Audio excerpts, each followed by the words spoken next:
Hey guys, tonight we're heading into the bleak, bone-chilling world of post-Roman Britain, a place where winter doesn't just test your patience, it tests your will to live.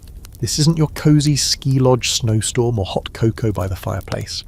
This is mud, ice, and the kind of cold that gets inside your bones and just stays there. The Roman legions are long gone, roads are falling apart, and trade networks? Forget about them, you're pretty much on your own, with a handful of neighbours and a dangerously understocked barn. So before you get comfortable, take a moment to like the video and subscribe, but only if you genuinely enjoy what I do here.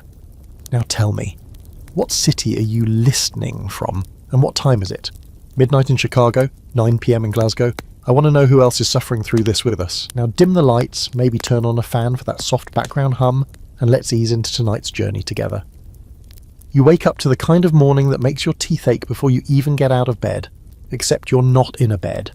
You're curled up on a pallet of straw under a roughly woven wool blanket that smells like the sheep it came from. Frost clings to the inside of the wooden walls, and your breath hangs in the air like mist. Outside, the wind is howling through the bare trees, rattling loose bits of thatch from your roof. You know it's cold when even the dog hasn't moved. He's curled up tight by the embers of last night's fire, his nose tucked beneath his tail. You envy him. It's somewhere around 500 AD. Maybe 510, but calendars aren't really a thing right now. You measure time in moon cycles and harvests. You're one of the survivors, part of a ragged little settlement that used to be part of a Roman villa town. The stones are still there, sticking up out of the earth like forgotten bones. But the roofs are gone and most of the walls have been repurposed for other things. What remains of civilization lies buried beneath a layer of cold mud and memory. Latin's faded from everyday speech. Roads are overgrown. Coins don't mean much anymore, but a sack of barley, that's currency. You sit up, wrap yourself in an extra cloak, and fumble for your boots, hardened leather, things stuffed with bits of fur and straw. You curse softly under your breath. They're damp, they're always damp. Winter here isn't just snow, it's wet, relentless, creeping cold. Your roof leaks. The hearth barely draws smoke anymore. And if you don't tend to the fire soon, you'll lose what little warmth remains. You shuffle toward the hearth. Someone's already been up. Probably old Bryn, the goatkeeper, and tossed on some peat. It smoulders quietly, filling the hut with a thick, earthy scent. There's barely any wood left, not unless you want to go into the forest again, and no one really wants that. Not unless they're desperate. Breakfast is predictable. Gruel, barley mash, thickened with a little goat milk if you're lucky. The bread's tough and flat, harder to chew now that the last of your upper molars gave out last spring. You chew slowly, not because you savour it, but because your body's trying to decide if it's food or insulation material. Outside, the snow has crusted over with a layer of ice. A red squirrel darts across the yard and you watch it with envy. He has food. He has a plan. You go out anyway, you have to. The animals need tending, the roof needs patching, and if you don't break the ice in the trough, the goats won't drink. The wind knifes through your cloak as you step into the frozen slop that used to be your garden. There's no scent in the air anymore, just cold, pure and dry. Even the chickens are quieter than usual. They huddle together in a corner of their pen, feathers fluffed, eyes half shut. Your fingers go numb within minutes. You pull them inside your sleeves and keep moving. That's the key in winter. Keep moving. Stillness is the enemy. Stillness lets the cold in, lets it settle in your joints, behind your ribs, beneath your tongue. You remember what happened to Era last year. She went to check on her father's grave one frosty morning and didn't come back. They found her stiff and curled like a sleeping cat just past the tree line. You head back inside, thankful for the smothered glow of the hearth. Someone's boiling water. That's a luxury. Hot water means you're still winning. Here's a fun little twist of irony. Your ancestors, before the Romans came, actually handled winter a bit better in some ways. They had tighter knit tribal networks, better knowledge of native plants, and fewer expectations of grain storage. But now, after centuries of Roman rule, your people have lost touch with some of that. You've inherited the ruins of Roman infrastructure without the skills to maintain it. Villas with broken hypercourse systems mock you with their silent, empty walls. You could be warm in there if you knew how to fix them, but you don't. No one does. And yet people persist. You help patch a neighbour's roof with sod and woven twigs. You share a smoked fish from a late autumn catch. You swap news. Someone saw a trader's wagon last week on the old Roman road, which means spring might not be so far off. That is, if it doesn't snow again, which it will. Of course it will. You think about leaving sometimes, heading south toward the coast, maybe finding passage to Gaul, but travel in winter is madness. Roads are gone, bridges collapsed. And besides, there's no guarantee things are any better across the sea. Word has it things are worse even. Plagues, raiders, famine. You're better off staying put, hugging the fire and hoping your smoked meat holds out another month. The scholarly debate? Oh, it's a lively one. Some historians argue that post-Roman Britain didn't experience a total societal collapse, that communities adapted, that local elites kept some semblance of order. Others say no, it was a sharp nosedive into chaos and isolation. The truth probably lies somewhere between. What you do know, from your cold toes and empty belly, is that survival isn't philosophical, it's immediate. Day by day, bite by bite. Outside, night creeps in fast. The sky turns a bruised purple and a soft flurry begins. You add another peat brick to the fire and lay down your cloak for another night of half sleep. You're alive, for now. The wind claws at the walls again, like it's looking for a way in. You close your eyes and whisper to no one. Just get me to spring. It's the next morning and your breath still fogs in front of your face before you even get both eyes open. Another night survived, but your body feels like it aged a decade in your sleep. If you can even call that sleep. You're stiff, sore, and already thinking about how to get more fuel for the fire. Winter in this place doesn't loosen its grip easily, but as you sit up and grope around for your boots, still wet, still cold, you can't help but think about how you even got into this mess in the first place. Not you specifically, but your people, the land, Britain. Once upon a time, this little slice of damp earth was part of the Roman Empire, not just a colony, an actual outpost of Rome's vision of civilization. There were heated bathhouses, paved roads, marketplaces, amphitheatres, taxes and governors. Your great-grandparents might have eaten olives, imported from places they couldn't even pronounce. Latin was spoken, or at least mumbled through official scrolls, and winters, while still brutal, came with systems in place to help people get through them. Grain stores, protected trade routes, central governance, and most importantly, structure. And then, just like that, the Romans left. Around 410 AD, they packed up their soldiers, their bureaucrats, their bathwater and said good luck. Barbarian invasions on the continent had them scrambling, and Britain, remote and expansive to maintain, was cut loose. The governors were gone, the garrisons emptied, and those fancy stone villas and hippocaust-heated homes left to rot. Your ancestors, once promised a seat at the imperial table, now sat alone in the ruins of a system they didn't build and couldn't maintain. Imagine inheriting a palace you don't know how to repair, with no instructions, no tools, and no way to call tech support. You head outside again, stomping through half-frozen mud and glance over at the pile of crumbled stone near the river, a former Roman bathhouse, now home to rats, moss, and one particularly territorial goose. You don't go near it much. It reminds you of how far things have fallen. The bricks are still there, strong and clean under centuries of grime, but no one knows how to put them back together. The nearest thing to government now is the village elder, old Cadeon, who smells like fermented turnips and insists the old gods still speak to him in dreams. The irony is thick enough to cut with a bone knife. The very Roman structures that once made winters bearable, grain granaries, heated floors, sealed roofs, have outlasted the knowledge needed to use them. You've got the shell, but no yolk. Some people have tried adapting the ruins. One village north of you lives inside a crumbling Roman fort, plugging gaps with timber and door, building fires over shattered tiles. You visited once. It felt haunted. Food's tight again today. You find yourself gnawing on yesterday's barley cake, the corners gone hard as stone. You'd trade your soul for a Roman amphora of olive oil right now, or even just a sack of their hardy wheat. Funny how even in ruin, the Romans still show up in your thoughts, like ghosts of a more comfortable past. And here's the thing most people forget. The collapse wasn't a single explosion. It was slow, uneven, and patchy. Some areas held on longer than others. A few coastal towns maintained bits of trade, even echoing Roman customs and laws well into the 500s. Historians are still debating just how dark the Dark Ages actually were. Was it a complete cultural nosedive, or just a shift, one system dissolving while another slowly took shape? The academic feud rages on, but you're not particularly interested in nuance when your roof leaks and your stomach growls. From where you're standing, ankle deep in icy muck, it sure feels dark. You think about your grandmother. She used to tell stories of how life used to be.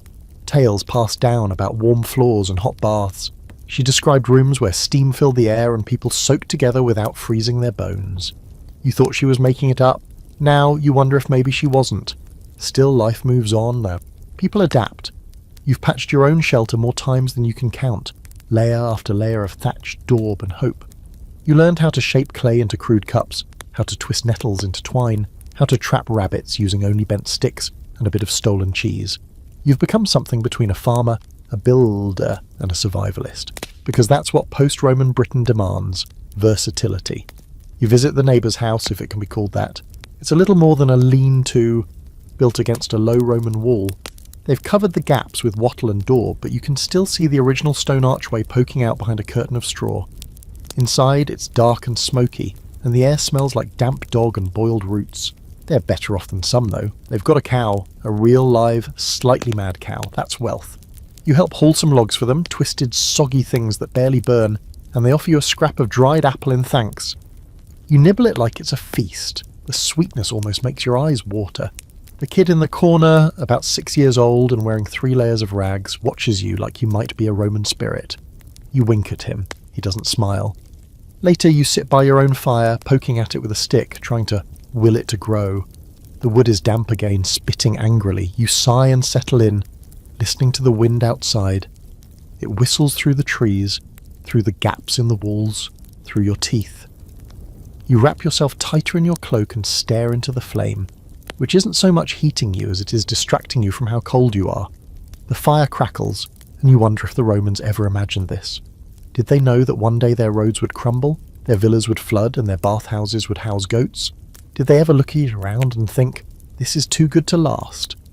You don't know, you just know you're here now in the cold trying to make it another night. And the question you can't stop asking, what comes next? Is this how it is now forever? The winter's always going to be this hard? Or will someone someday find a way to build something new? But not tonight. Tonight, you curl closer to the dying fire, pull your blanket to your chin, and try not to think too hard about tomorrow. The morning begins not with birdsong, but with the creaking groan of timber and the unsettling drip of melted frost finding its way through your roof. One drop lands squarely on your forehead. You grumble and roll over, pulling your blanket tighter, but the cold has already slithered in. Outside, a thick fog curls through the skeletal trees, clinging to the earth like it too is tired and heavy. Everything feels wet, the kind of damp that doesn't dry, just shifts around your clothes like a second skin, and your home, well, calling it a home might be generous. It's a timber-framed, mud-walled hut that leans slightly to one side like it's giving up too. You built it with your own hands, though, and in a weird way. That makes it feel like a part of you, drafts, leaks, and all. You push open the heavy wooden door and step outside into the biting air. Every breath tastes like iron and ash. The frost hasn't just touched the ground, it's swallowed it. The grass is gone, buried under a thin shell of white that crackles beneath your boots. You trudge around the back of the hut and eye the walls, daubs cracking again. You trace your fingers along the gaps, already thinking about mixing another batch, straw, clay and animal dung, your holy trinity of winter survival. The way you smear it between the wooden lattice walls is half necessity, half meditative art. A good mix keeps the wind out and the warmth in. A bad mix is why your left wall weeps when it rains. You glance at the neighbouring homes, each one a variation on the same theme. Timber frames, wattle walls, thatched roofs. A few more ambitious neighbours have added bits of stone to their lower walls, stolen from the Roman ruins nearby. The logic is simple. If it's survived this long, it's probably stronger than anything you can slap together with mud and prayer. Inside these huts, it's smoky, cramped, and always too dark, but it's something. And in this era, something is a blessing. There's a smell that hangs in the air, smoke, peat, and a faint whiff of manure. It's not unpleasant anymore. It's the smell of life continuing. You gather some dried bracken to toss into the hearth later, enough to spark a decent flame. Real firewood is a luxury these days. Trees near the village were cut down long ago, and no one wants to go deeper into the forest unless they have to. But you'll get to that eventually. For now, it's patchwork season, and this place needs serious patching. You head to the side wall and crouch, rubbing the damp spot where yesterday's snowmelt crept in. Cold seeps up through the soles of your boots, and you shift to avoid a puddle. The wind's picked up again, sliding across the landscape like a predator. Every gust finds new ways to poke into your home, reminding you that wattle and daub is a decent idea, but far from perfect. The cold always finds a crack. Always. You run your hands along the timber, noting where it's warped. When the Romans built structures, they carved everything to precise angles. They had nails, real ones. You use wooden pegs, twisted twine, or, if you're desperate, chewed rawhide straps. The walls aren't square and the roof leans like an old man with a bad hip, but it stands. That's all that matters. It stands, for now. The history books will one day debate how much technical knowledge was lost when Rome fell. Some say much of it survived, tucked into monasteries or preserved in oral tradition. Others argue that generations passed without any clear idea of how their ancestors built with such precision. You're inclined to believe the latter, not because you've read a scroll, but because you've tried building something and you know how hard it is. There's no blueprint, no measuring stick, just instinct, trial and error, and a hope that the roof doesn't cave in on your head during the next snowstorm. By midday, your fingers are coated in clay. You've patched 2 sections of wall, reinforced the corner where the wind sneaks through, and tied a leather strap across a sagging beam. It's not elegant, but elegance isn't your concern, endurance is. Every improvement means one less chance of waking up to find your floor frozen solid or your roof split from the weight of snow. Inside, the hearth smoulders quietly. You squat in front of it, feeding it bits of dried moss and bracken to coax it back to life. The smoke curls up and out the vent hole, not that it matters much. The whole hut leaks smoke in every direction. Your eyes sting constantly now, and the soot settles into your clothes like it belongs there. But the heat is what matters. Without it, everything stops. You stop. A lot of folks don't even bother building separate rooms anymore. The family, the animals, and all their worldly belongings exist in one smoky, low-ceilinged space. You've seen homes where goats are tied inside at night, not just for safety, but for warmth. Their breath and body heat raise the temperature just enough to keep the frost from forming on the walls, a living furnace. You've thought about bringing in your own scrawny goat, but he's got a temper and tends to relieve himself wherever he pleases. Still, if the cold gets worse, you might have to reconsider. And here's a fringe fact for you. Some of the best early insulation wasn't invented, it was grown.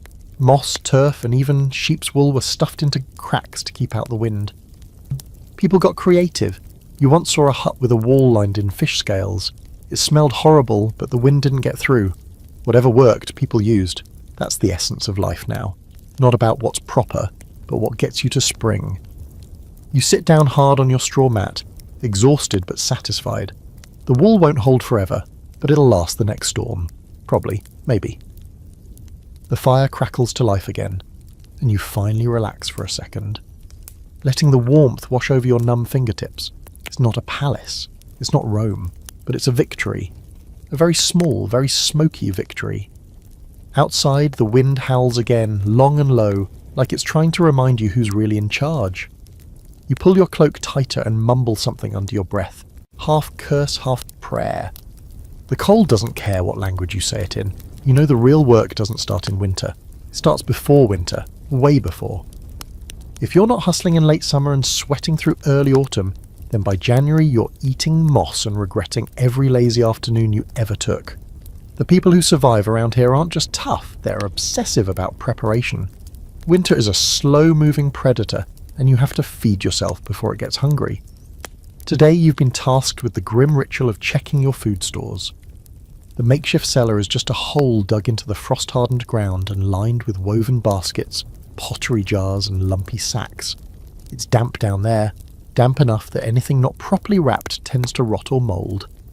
You lift the hide covering the entrance and ease yourself down the ladder, which is really just a notched log propped against the earthen wall. It creaks under your weight, and one of the rungs wobbles a little more than you'd like. Your breath hangs in front of you like a ghost as you reach the bottom. It's darker than you remember. You feel around blindly until your fingers find the basket of turnips. Still firm, that's good.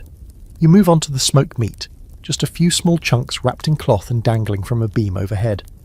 Rats have chewed one of the cords. A piece is gone. You curse quietly and swat at the shadows, knowing full well it's too late. There's a crock of grain tucked in a corner. Barley, a little oat. You pinch a bit between your fingers, still dry, no mould, you sigh in relief. There's not much of it, but it'll stretch. You've become a master at turning barely edible into almost comforting. It's not about flavour, it's about calories. Fat and starch are your best friends now. You'd marry a pile of lard if it meant you'd get to February with your ribs still covered. You haul up a few items and stagger back into the light, squinting as you emerge from the cellar. The day's already fading because of course it is. The sun barely sticks around this time of year, like it's too tired to deal with you. A soft snow is falling, fine as flour, dusting everything in a deceptive beauty. You shake it off and head inside with your haul. Tonight's meal? A stew. Not because it's fancy, but because it's the only way to make 3 shriveled turnips, half an onion and a chunk of dried goat meat feel like something resembling dinner.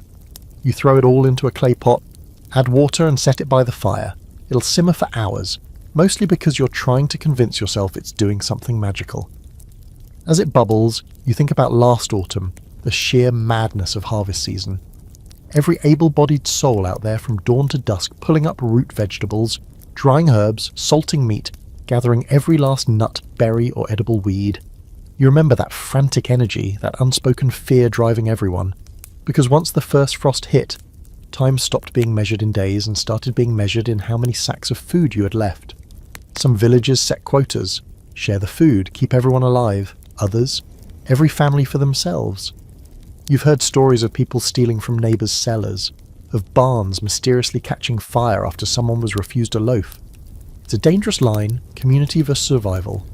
You try not to think about it, but you keep a rock under your pillow just in case, and you sleep lightly. There's an old saying around here, harvest feeds the winter, but hunger sharpens the knife. You never quite understood it until last year, when 2 brothers got into a fistfight over a basket of apples. The apples were bruised. One of them lost 3 teeth. You've since learned not to underestimate what desperation does to people. And here's something curious. A fringe little food trick some folks swear by. Fermented nettle mash.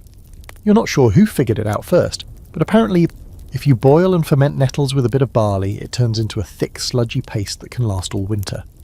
Tastes like the back end of a wet boot, but it keeps your strength up. You've had worse.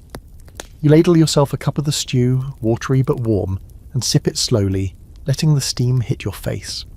Your lips are chapped, and the heat stings a bit, but for a few minutes your belly feels full. Not stuffed, not satisfied, just less empty. You hold the bowl close, soaking in the radiating warmth like it's a miracle. Later that evening the village elder, Cadarn, stops by. He doesn't knock, no one really does anymore. He just pushes open your door with his crooked stick and stands there like some kind of winter prophet, snow piled on his cloak and eyebrows. He smells like pine resin and old mead. Got a root rot spreading near the western plots, he grumbles, not even greeting you. Might be the frost going deeper than we thought. You nod and offer him the last of the stew. He takes it wordlessly, drinks from the bowl like it's water, then hands it back. He looks at your fire, gives it a nod of approval. Still burning, that's something. It's the highest compliment you'll get. There's a debate, quiet among the older folks, about whether this climate's always been like this or if the winters are changing. You've heard whispers of a colder shift, of harsher seasons than even the Roman records mention. Some think it's punishment from the gods, others believe it's just the way of the world resetting itself. No one really knows, but you can feel it. Every year, the frost comes a little earlier, the thaw a little later. Every year, your cellar looks smaller. As Cadarn leaves, he mutters, "Stock what you can, don't count on March and Mabdi."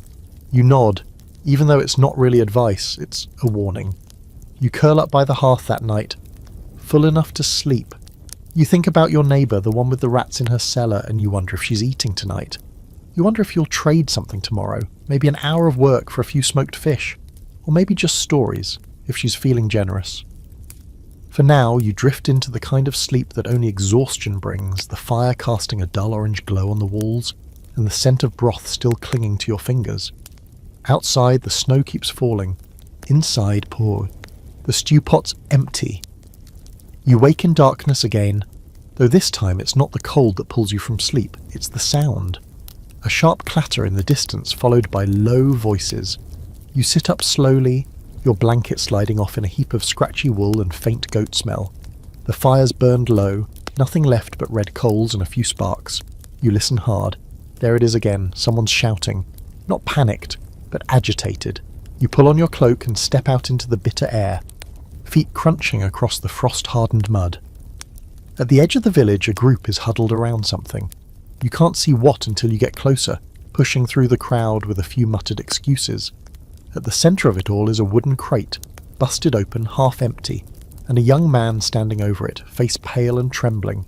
His hands are stained dark from the contents of the box, slabs of meat, glistening red and starting to freeze. It's a trade delivery, or at least it was. Someone's raided it. The village was expecting a few barrels of dried goods and a bit of salted meat from the next hamlet over, a rare midwinter lifeline. And now, half's missing, and what's left is barely enough to feed 2 families for a week. You exchange glances with one of your neighbours, Elgan, the stone-faced man who hasn't smiled since the harvest failed 3 years ago. His jaw tightens. Everyone's thinking the same thing. This is bad. Food going missing is more than just inconvenient. It's a threat.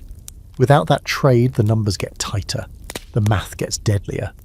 There's a quiet kind of fury in the air now, hanging heavier than the snow. A few villagers start pointing fingers. No one has proof, of course, but suspicions are already taking root. You don't blame them. Hunger rewrites people. You've seen it in small ways, cheating on rations, hoarding scraps, pretending you didn't hear your neighbour's kid cry last night from an empty stomach. But this is big. This was the backup plan. And now it's gone. You drift back to your hut, uneasy, and sit down by the fire. You stoke it with the last of the dried moss you gathered yesterday, then tuck your hands under your cloak and close your eyes. You're not just worried about hunger, you're worried about what people might do before they're starving, and that brings you to salt. It's almost absurd how valuable it is now, this dusty, crystalline miracle that you never used to think twice about. Salt is survival. Salt keeps your meat from rotting. Salt keeps fish edible through February. Salt means you can eat something today and tomorrow. You've become hyper-aware of every grain. When you're lucky enough to trade for a pouch of it, you treat it like treasure. One of the village kids once called it white gold and no one laughed. This winter, the salt trade has dried up again. The coastal routes froze early and the roads are impassable with snow and ice. Traders from the east haven't come in over a month. Some say they have been blocked by Saxon raids. Others say the storms sank their ships. Either way, the result's the same. No salt. You're rationing what's left in your own stash. Maybe a few tablespoons at most. It's coarse and dirty looking, with little flecks of grit from the way it was processed. Doesn't matter. It works. You use it sparingly, pressing it into strips of meat with your fingertips like you're casting a spell. It has to last. You remember last year when one family tried using ash instead? Thought it might dry the meat. It didn't. The meat spoiled and 3 of them got sick. The healer couldn't do much, just chewed bark and prayed. You still remember the smell of that hut. There's a small, quiet debate that sometimes comes up around the fire, whether it's worth risking a trip to the coast for more salt. It's a 3-day journey in good weather. In winter, it's more like a week of wading through snowdrifts, sleeping under wet furs and hoping the wolves are hunting something else. A few young men volunteered last year. Only one came back. He was frostbitten and empty-handed. He doesn't speak much anymore. Still you wonder, is it worth trying again? You look at your dwindling supplies, 2 smoked fish, a few withered roots and 1 half-empty pouch of salt, and you don't say it out loud, but in your gut you know it. This won't be enough. You remember your grandfather's story how when he was young they used to boil seawater in clay pans over hot rocks. It was slow, wasteful, and you had to carry barrels of seawater uphill, but it worked, sort of. Maybe if you could get to the shore just once and bring back a few buckets. But again, roads. The snow. The endless, choking cold. And what if you go and someone else raids your hut while you're gone? You stare into the fire for a long time, chewing the inside of your cheek and weighing the options. The only certainty is that salt, this thing you barely noticed most of your life, is now the difference between eating meat in March and digging a shallow grave in February. Funny thing, there's an old folk belief that salt keeps evil spirits away. Sprinkle it across your doorstep and you're protected. Makes sense, in a weird way. The evil isn't always supernatural. Sometimes it's just the creeping stink of spoiled food, or the bone-thin man who's eyeing your cellar sits a little too closely. You lie back and stare at the soot-darkened ceiling.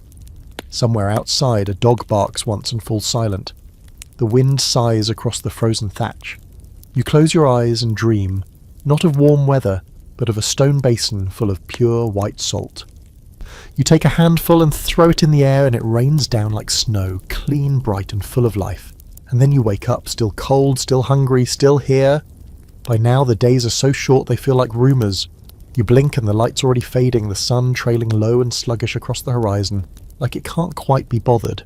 But today you've got a mission. You're going underground. Not metaphorically, literally. Because down there, under the frost line, it's warmer. Not cosy, exactly, but warmer in the way a stale blanket is better than nothing. A few families near the edge of the village have dug partial shelters into the earth.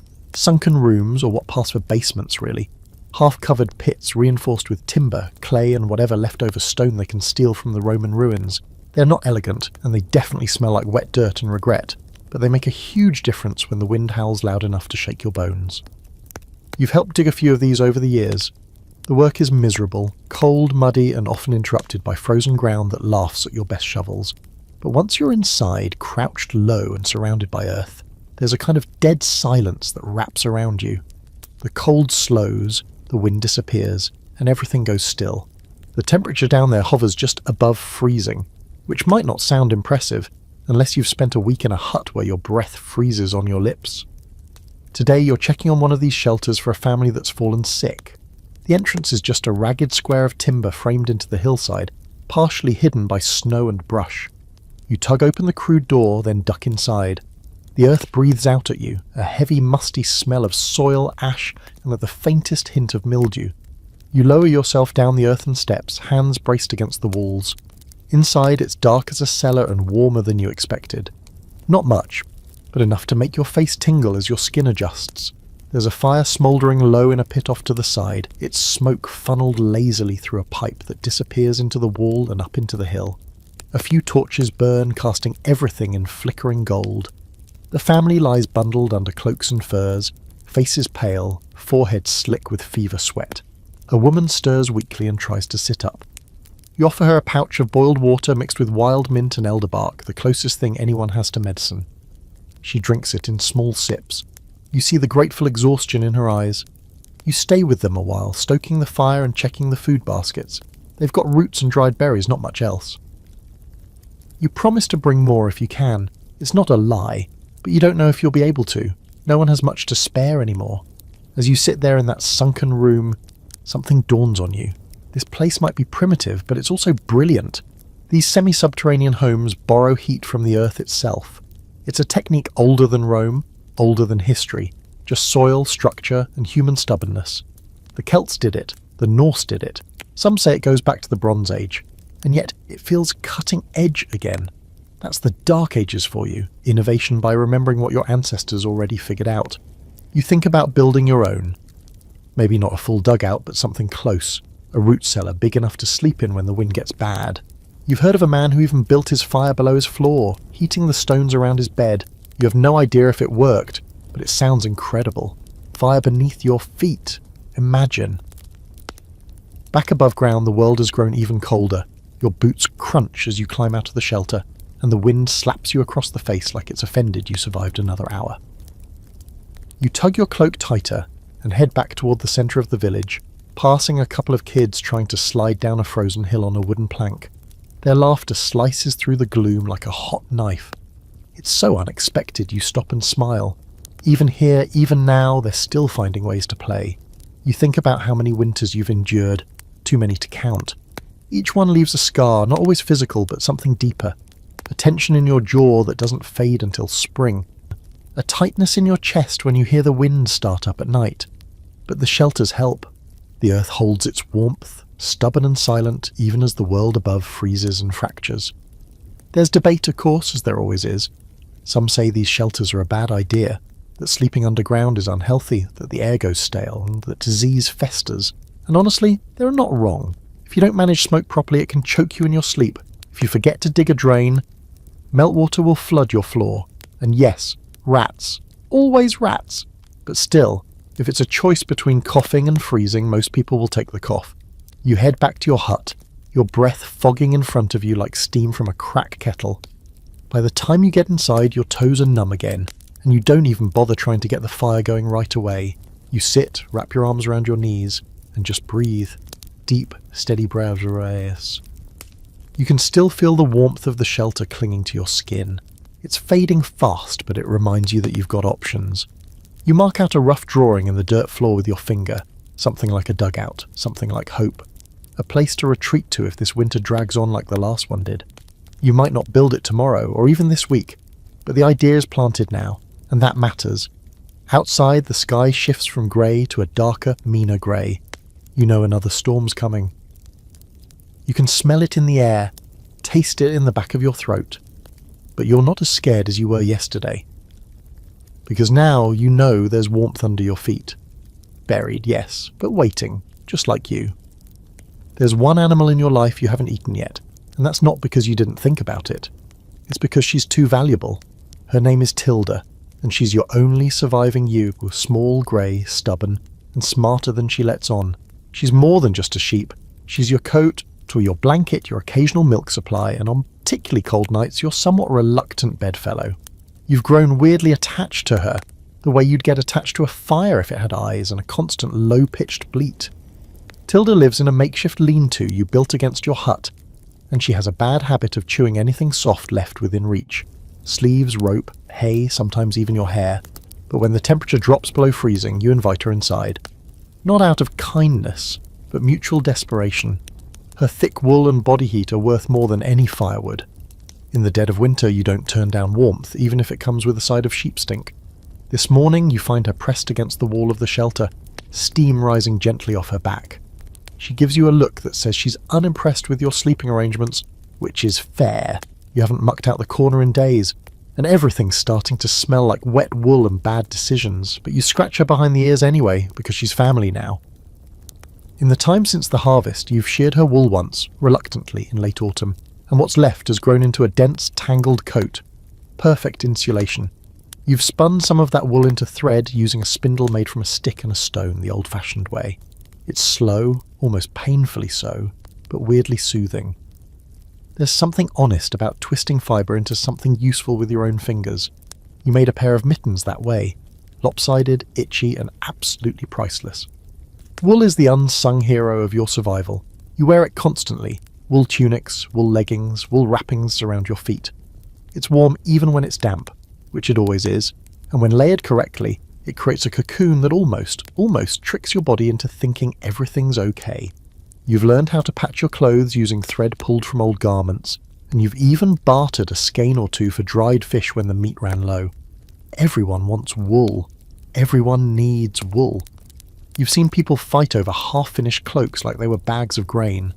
You think back to your younger days, when you didn't understand why your mother took so much time preparing fleece. Cleaning it, carding it, spinning it into endless bundles of yarn. You thought it was just busy work. Now as you sit by the fire with Tilda snoring gently behind you, you get it. That yarn was survival disguised as routine. The funny thing, Romans didn't wear much wool when they could avoid it. They preferred linen and silk, imported fabrics that flowed and shimmered. But up here in the north, on the edge of the world, where the wind feels like punishment, nothing beats a sheep. It's said the Britons before the Romans practically worshipped the animal. And honestly, you get it. She's softer, warm, occasionally generous with her milk, and doesn't talk back. What's not to love? Outside, the snow falls steadily, heavy flakes that pile up fast. You know from experience it'll bury everything by nightfall. This is the kind of snow that turns the village into a silent ghost town, where every step is muffled and the roofs all blend into the horizon. You check your firewood stash again. Not good. Tilda eyes you from her corner, chewing slowly, and you shake your head. Not yet, you mutter. But don't test me. There's a fringe belief that sheep can predict the weather, something in the way they act, how they stand, the pitch of their bleating. Old Era swears Tilda started pacing the day before the last blizzard hit. You're not sure if that's true, or if she was just hungry and bored. Still, you find yourself watching her more closely now, as if she's some woolly oracle. In the early afternoon, you wrap yourself in every layer you own and head out to check on another family's animals. It's part duty, part trade. You help tend their livestock, and they give you milk and a few strips of jerky. Their cow didn't make it past mid-December, but they've still got 3 goats and a shivering donkey. You reinforce the shelter's windbreak with some spare timber, feed the animals the last of the dried nettle hay, and rub warmth into their brittle ears. It's a routine, but it matters. You return to your hut just as the snow thickens. Tilda's still inside, now sprawled out in front of the hearth like she owns the place. You laugh under your breath and slide in next to her. The warmth is immediate. Her body is like a furnace, slow and steady, far more reliable than the peat fire smouldering in the pit. There's something deeply ancient about this, sharing space with an animal for survival. You imagine your ancestors doing the same, maybe even in this same stretch of land, leaning into the same dull warmth, breathing the same hay-dusty air. There's no pride in it, but there's comfort. Of course, there's always debate. Some folks think it's unclean to keep livestock indoors. They argue it spreads illness, brings fleas, weakens the spirit. Others, like you, see it as necessity. In the winter, every degree of heat counts. Every warm body is part of the plan. Besides, if your spirit's weakened, it's probably because you haven't had a proper meal in 2 weeks, and not because your sheep snores. That night, you wrap yourself in your cloak, press your back against Tilda's side, and doze off to the gentle rhythm of her breathing. The wind howls through the trees, rattling the door like it wants in, but inside your little hut is a fragile pocket of warmth, patched together with mud, straw and wool. You feel it in your bones. This is what survival looks like. Not glorious, not noble, but stubborn and a little bit ridiculous. And as you drift off, Davies, you swear you hear Tilda sigh. You're awake before dawn and not because you want to be. Something stirred, a shift in air, a hush in the wind, maybe a sixth sense that only kicks in when your life depends on fire not dying. You sit up, instantly alert, and glance toward the hearth. The fire's nearly gone, just a scatter of coals weakly glowing like dying eyes. You scramble across the cold floor, snatching at dried moss and the smallest twigs you've set aside. There's no time for kindling rituals. You need heat, now. You blow gently, then again, cheeks puffing until you're dizzy. The embers resist you, sullen and stubborn. A flicker, a spark. You press more moss into the centre, whispering nonsense words under your breath like it's a spell, because honestly, at this point, it is. You do anything. Promise the gods a new goat. You'll swear off turnip soup forever.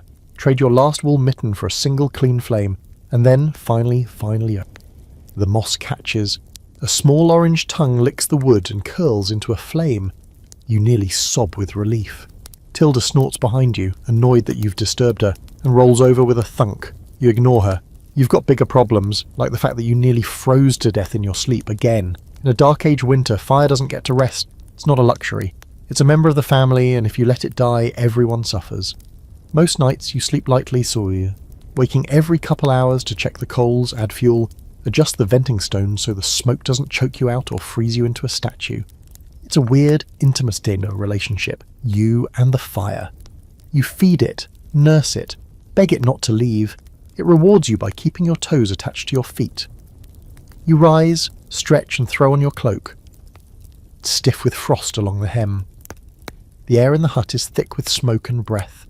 You can feel the dampness crawling up your spine, the way it does when the fire's been out too long. Everything aches. You head outside to check the fire pit you built last month, the emergency one, dug into the ground with a layer of stones to reflect heat. It's protected by a leaning ring of turf walls, almost invisible under snow. It takes 3 tries, but you manage to get a fire going again. This one's bigger, open to the sky, built to burn hotter and faster. You hold your hands out and watch the ice crystals melt off your skin. It's a beautiful thing, a good fire, orange and gold, crackling and snapping with purpose. It's alive, and you've made peace with the fact that you depend on it completely. Back in the hut, you light the indoor hearth from the fresh flame and feed it slowly. Scraps of peat, some dried bracken, a few tiny twigs you scavenged weeks ago, and carefully dried in a pouch tucked into your tunic for warmth. Firewood? Forget it. Trees are far, and the snow's too deep. No one wants to be the next fool who dies in the woods trying to haul back a frozen log, not unless you're suicidal or desperate, or both. Fuel in winter is a complicated equation. You've learned to burn almost anything that smoulders. Dried dung, moss, animal fat, even old rope soaked in oil. The smell's awful, sure, but it works. Everyone has their preferences. Some swear by peat, cut from the moor, dried into bricks and stacked like treasure. Others hoard pine cones, which burn fast and hot but spit sparks like angry bees. You just use what you can find and don't ask too many questions. There's an argument you overheard once, 2 elders debating whether early Britons used fire pits or stone braziers more often. One swore by sunken hearths. The other believed raised stone basins were the superior method, especially for smoke control. They argued for 2 hours while wrapped in 3 cloaks apiece. And you thought it was the stupidest way to spend body heat you'd ever seen, but you listened. Because even in winter, people want to know things. Fire brings out philosophy, apparently. You remember the first time your fire died completely. It was 3 years ago, midwinter. You were sick, fevered, barely able to lift your head. You woke in the dark, ice on the walls, and the hearthstone was cold. Dead cold. You tried to relight it, but your hands were shaking too hard. You ended up crawling to your neighbour's hut and begging for flame like a stray dog. They gave you a coal wrapped in ash and straw, precious, almost ceremonial. That coal saved your life. You never forgot it. Now you keep 3 fire sources at all times, one in the hearth, one smouldering outside under a clay dome, and a third, a tightly wrapped ember hidden in a cow horn stuffed with moss and sealed with wax. That's your traveller's fire. If the hut burns down or the wind snuffs your hearth, that ember might be the only thing standing between you and frostbitten oblivion. You eat a bit of yesterday's stew, reheated over the flame. It's mostly water now with a hint of onion and regret. Still, it's warm. And when you swallow it, you feel life slide back into your limbs, one spoonful at a time. You feed Tilda a bit of root mash and scratch her behind the ears. She's cranky in the mornings, just like you. You sit in front of the fire wrapped in your cloak and think about how many lives it saved. Not just yours. Every hut in this village burns something day and night. You can smell it constantly in the air, smoke and ash and peat. The whole valley smells like fire. It's the scent of survival. The Romans had hypercausts, underground heating systems that piped hot air through walls and floors. You've seen the ruins, touched the old tiles, still soot-blackened from fires long dead. You can't help but imagine what it was like. Walking barefoot on warm stone, never worrying about your fire going out in the night. A luxury you can't even comprehend. Historians argue about how widespread those systems really were. Some think only the elite had them. Others claim even modest Roman homes had clever heat systems. Either way, none of that helps you now. You've got a pile of peat and a stolen bit of spark. That's your hypocaust. Outside, the wind kicks up again. Snow spirals past the door, hissing against the walls like it's trying to get in. You adjust the smoke hole vent, double-check your fuel pile, and throw another handful of moss onto the fire. The flames leap, dancing. For now, you're warm, for now the fire lives. You settle into your seat by the hearth, back to the wall, bowl in hand. There's still a long night ahead, and the fire, your stubborn, sputtering, loyal fire, has to last every minute of it. By late afternoon, the wind's too strong to ignore. It's clawing at the door, slipping under the frame, slapping the walls with icy hands. You hear the roof groan with every gust, the thatch trembling under its frozen burden. And even though you told yourself you wouldn't do this again, you open the door just a crack and step outside to check the lashings. Just in time to have a blast of snow punch you square in the face. You stumble back, cursing, eyes streaming, breath stolen from your lungs. Winter doesn't knock. It kicks the door in and tracks mud across your floor. You yank your cloak tight, wrap a scarf across your mouth and squint into the storm. Everything's blurry. White, grey, and movement. The huts are shapes in the fog. You count them in your head to stay oriented. 1, 2, 3. There's the stone ruin where Brenna keeps her chickens. 4, 5. Your neighbour's hut, already half buried in drifting snow. She's smart. She stacked reeds against the base of her walls. Insulation. You should have done that. You check the rope lashings holding your thatch. They're frayed. Ice-covered. But holding. You retie 2 of them with frozen fingers, mumbling curses that would make a priest blush. It's the kind of cold that steals your thoughts mid-sentence. The kind that makes your bones feel brittle, like if you fall you'll shatter. Then you hear it. A grunt, low and unmistakable. You freeze. It's coming from the hut next to yours, the one where old Geraint lives. Alone, mostly. He hasn't been seen much this week. You hesitate, then trudge over, leaning into the wind, boots crunching through the thigh-deep snow. His door's ajar, snow already drifting inside. You knock. No answer. You push it open. It's dark inside, even darker than usual. The hearth is dead. Geraint lies bundled on his straw bed, breathing shallow, his skin pale as snow. His lips are cracked. You rush to the fire pit, poke at the ashes, cold, useless. You swear again, louder this time, and run back to your own hut. In minutes you've wrapped a coal from your hearth in a cloth soaked in rendered fat. your most precious travel fire, and carry it back to him. You build a new fire as fast as you can, hands shaking from both cold and panic. When the first flames catch, licking upward like a slow yawn, you feel something ease inside your chest. He stirs as the warmth returns, barely, just enough to murmur your name and ask if it's still January. You smile without humour. It's always January, you say. You spend the next few hours checking over his supplies. Not much, some root vegetables gone soft, and one sealed jar of lentils. You make a thin soup and force him to drink. He swears at you for waking him up, but that's how you know he's coming back. This isn't the first time you've had to revive someone with a flame. It won't be the last. In winter, you don't just tend your own fire, you tend others too. You pass it like a torch, like a secret. Fire isn't something you own. It's something you share when you can, because once it's out, it's not always coming back. You stay with Geraint until night falls, adding fuel, adjusting the venting stones, rubbing his hands to keep the blood flowing. He talks in circles, drifting in and out of sleep, tells you stories you've already heard. Mentions a wife who died 5 winters ago. Her name was Eleri. You'd forgotten. Eventually, when he's steady enough to sit on his own, you go back out into the storm. The snow's worse now, coming down Vulways, sharp as sand. Your face is numb before you reach your own door. You nearly collapse as you step inside, lungs burning, knees weak. Tilda bleats once, unimpressed with your drama. You flick snow off your shoulders, pull off your boots, and sit in front of the hearth. You've burned through too much fuel. The pile's down to a few bricks of peat and a clump of pine cones. You'll have to go out again soon, not tonight. But soon, or you'll end up like Geraint, if you're lucky. If you're not, well, the snow's still falling, but you feel safe for now. You toss a scrap of salted root into a pot of water and call it dinner. The fire spits and hisses, bright and alive, and you sit there watching it, barely blinking. It feels like a miracle. Every flame, every breath of warmth. You know better than to take it for granted. There's a strange little tale people tell around here, half myth, half bedtime story, about a fire spirit named Arthur. He's said to walk the villages in the coldest hours of the night, looking for embers left untended. If he finds one nearly out, he breathes on it and brings it roaring back to life. If he finds none, he takes the warmth from your body instead. You don't believe it, of course, but every night, before you sleep, you tuck your coals deep into the hearth, pat them with moss, and whisper a thank you, just in case. Historians debate whether this kind of constant fire tending was really that intense.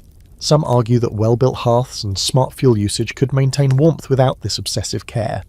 Others say the hardship has been exaggerated, that it wasn't that bad. You'd love to invite those historians into your hut during a night like this and let them try to sleep without feeding the flame, see how they like it. By midnight the fire's low again, and you wake from a shallow doze to feed it.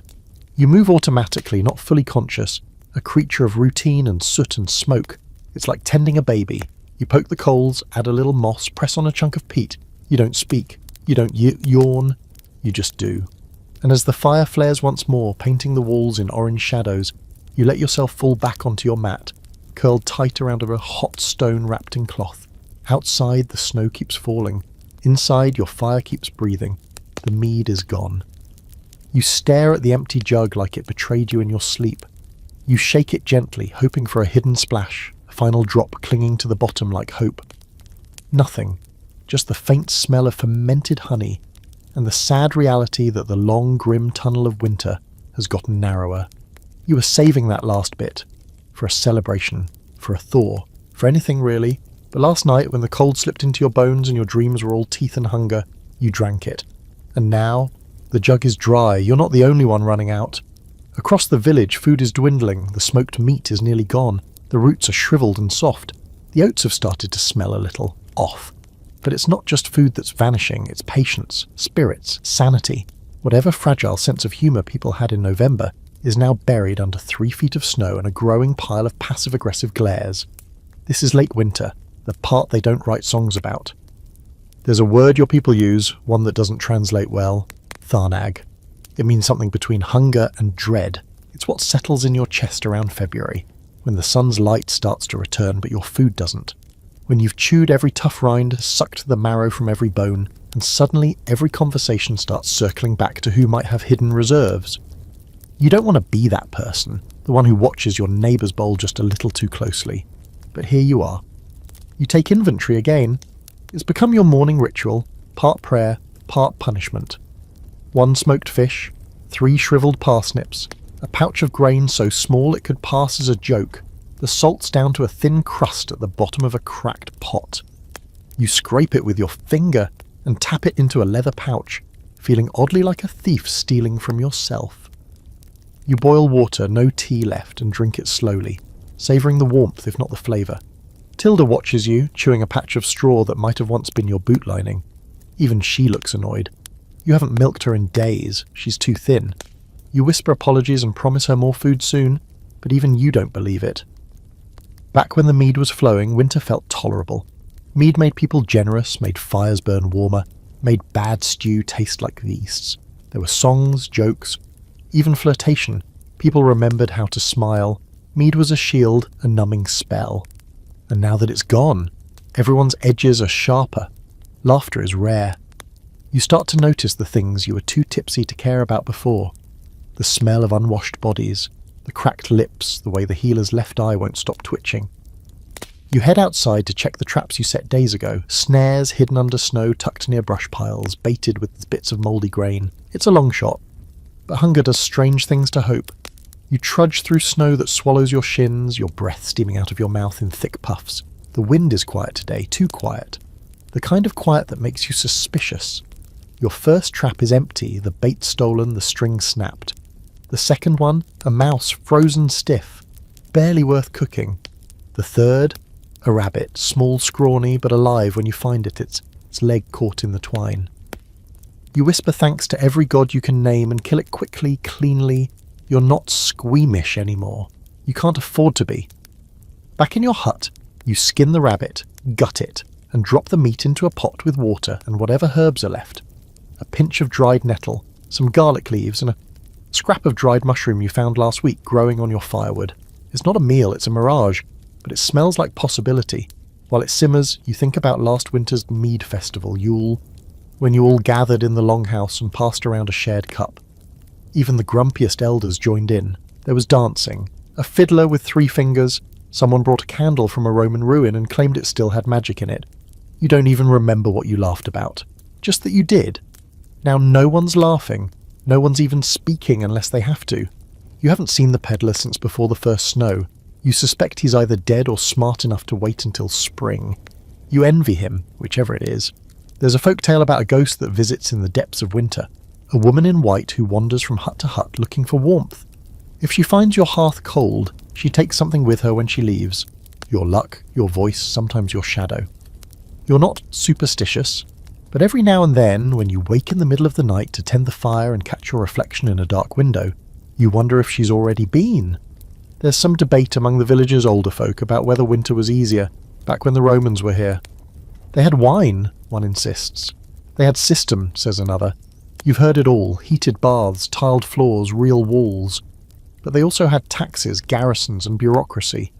And when the empire crumbled, those comforts vanished with them.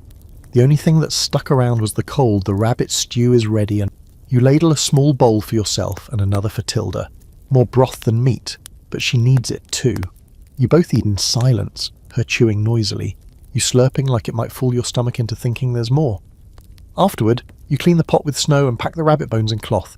Tomorrow you'll boil them again. Even bones can feed you, if you're patient enough. Boil them long enough and they turn into something almost nourishing. Almost. That night you sit by the fire, staring into the coals, thinking about all the things that used to make winter bearable. Honey, mead, singing, the promise of a thaw. All of it feels far away now, but the fire still burns, the walls still hold, and Tilda is still here, farting gently in her sleep. You pull your cloak tight, lie down beside the hearth and whisper to yourself, "We're not done yet." And maybe you're not. You wake to the silence again. Not the soft, sleepy kind, but the dense, uneasy quiet that settles over everything when nature itself seems to hold its breath. No birdsong, no animals abroad scurrying, not even the creak of trees. Just stillness, as if the world outside has frozen solid. You don't move right away. Your body is warm, thanks to Tilda curled at your back and the fire still glowing in the hearth. And breaking that bubble means stepping into cold that might bite back harder than yesterday. But you can't stay huddled forever. There's work to do, and a journey to make. You're heading to the neighbouring village today, or rather, what's left of it. It's barely more than a cluster of huts along the old Roman road, 2 miles through the forest, past the split stone with the faded carving, some forgotten god maybe, or just a decorative accident. Normally, it's not a dangerous trip, but in midwinter, it's another story. You eat half a bowl of warmed broth, press the remaining coals deeper into the ash for safekeeping, and gather your travel gear. Not much. A wool cloak, thick-soled boots lined with moss and whatever fur scraps you could stitch together, a small pouch of dried root slices in case the journey takes longer than expected, a knife, and of course your traveller's ember, a chunk of glowing coal sealed in a clay pot, tucked inside your coat like a secret heartbeat. You leave Tilda behind this time, locking her in the hut with food and enough fire to last. She protests briefly, then plops back down and starts chewing her bedding. She'll be fine.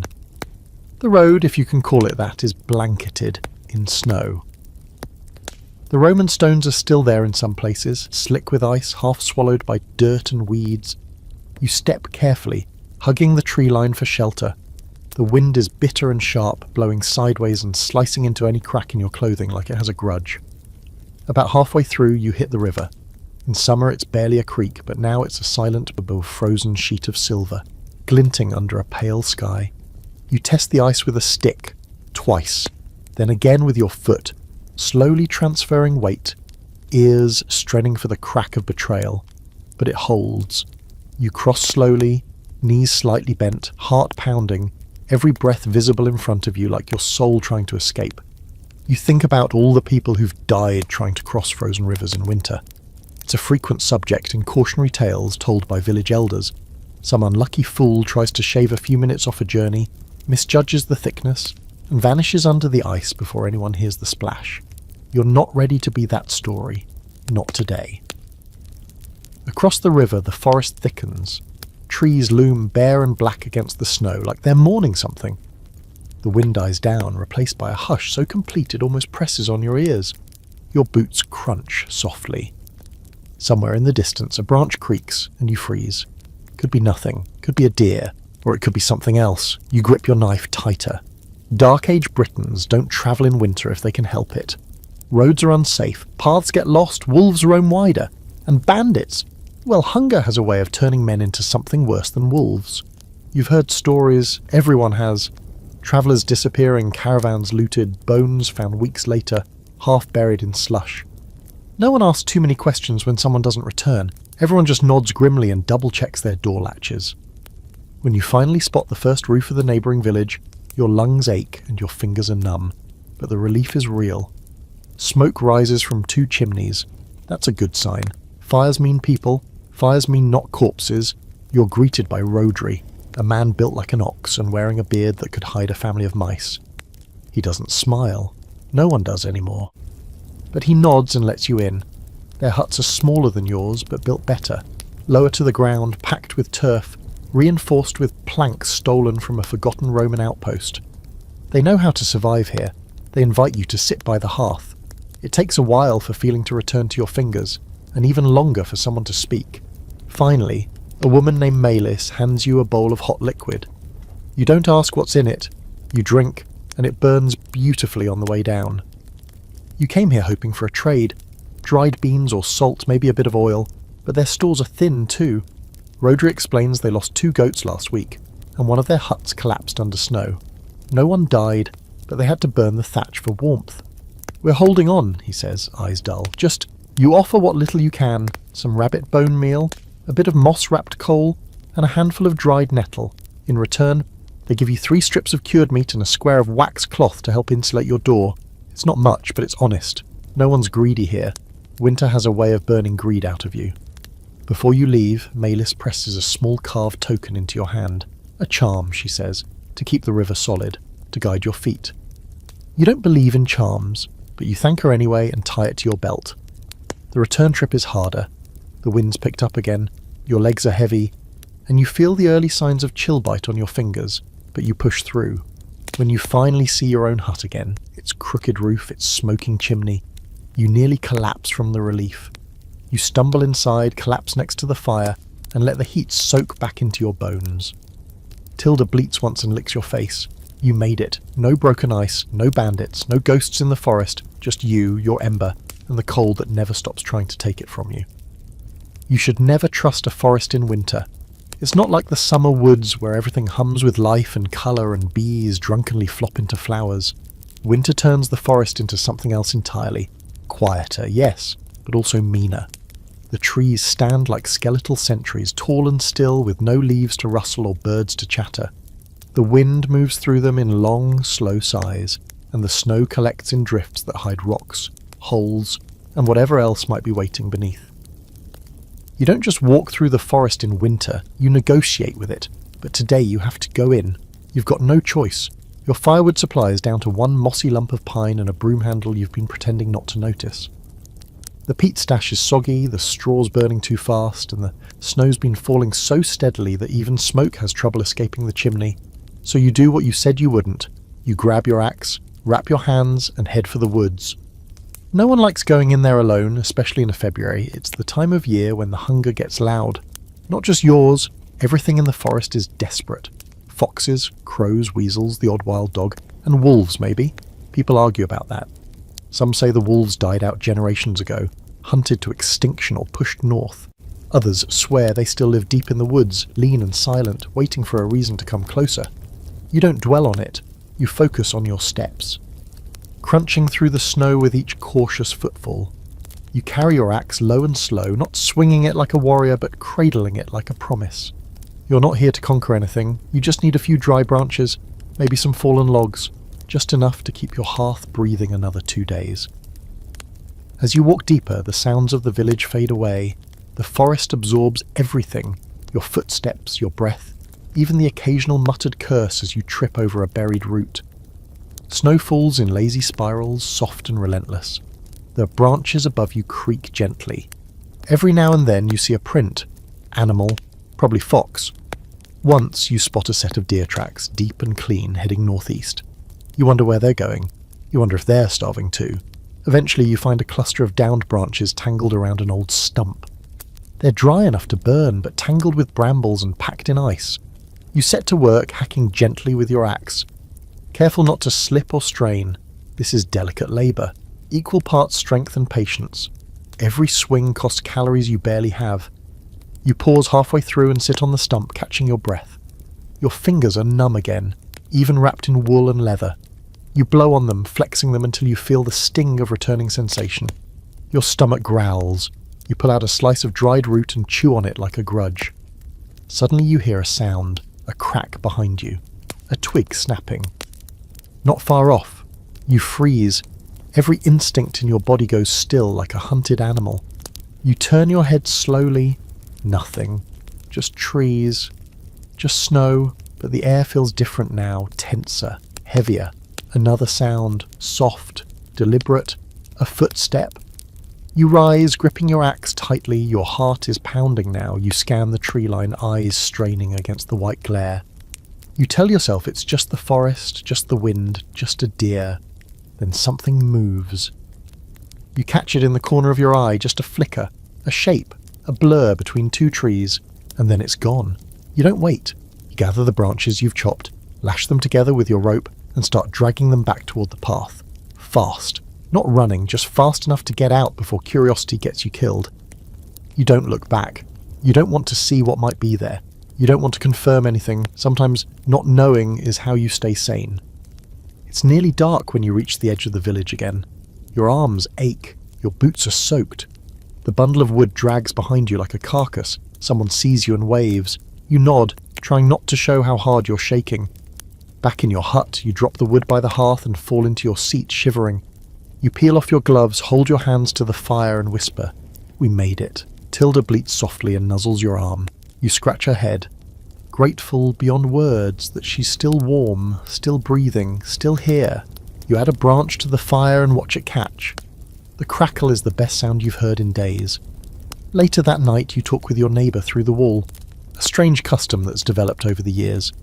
You both lean against the timber, speaking quietly through a gap in the boards.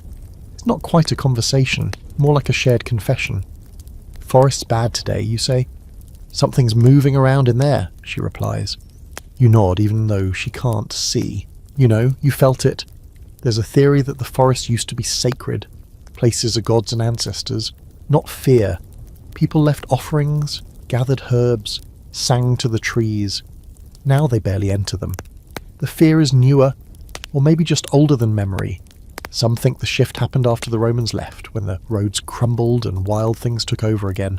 Others say it's always been this way, that the forest was never a friend. You fall asleep that night with your axe by your bed and a torch burning low beside the hearth, not because you expect trouble, just because. And in your dreams you walk the forest again. Snow falling, branches creaking, something watching from the dark. The feast is not what it used to be. Tonight is midwinter's turning, Yule's brittle cousin, the night when the longest darkness begins to shrink, if only by a hair. In the old days it was a real celebration.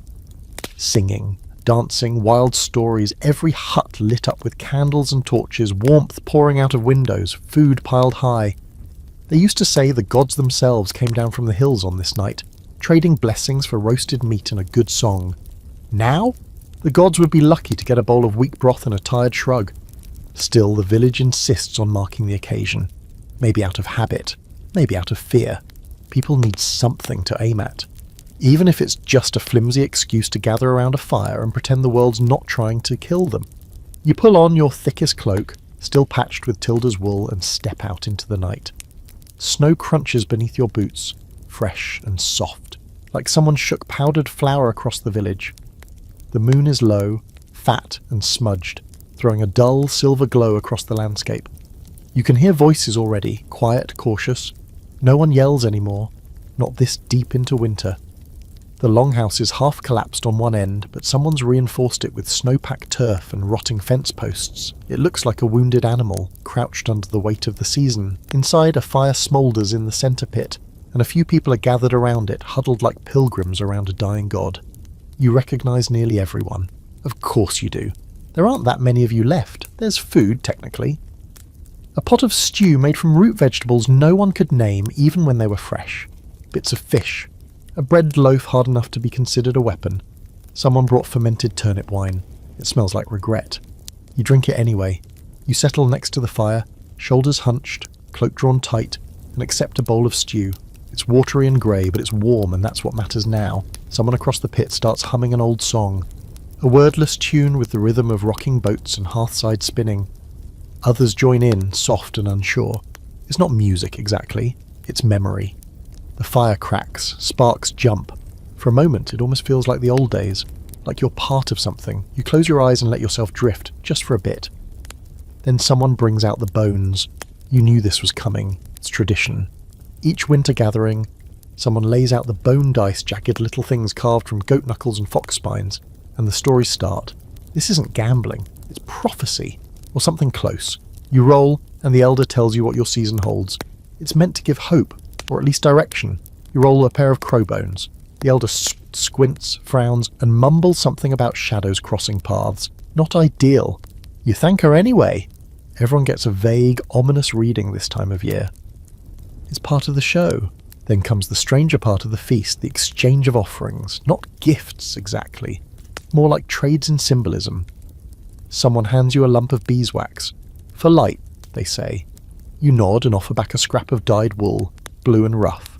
For warmth. These objects will be burned, buried, or hung in trees come spring, assuming spring ever arrives. There's a scholar's debate about these rituals, whether they stem from pagan customs or post-Roman invention. Some say they're echoes of druid ceremonies buried beneath centuries of ash and adaptation. Others argue they're just a practical way to keep people busy during the hardest weeks of the year.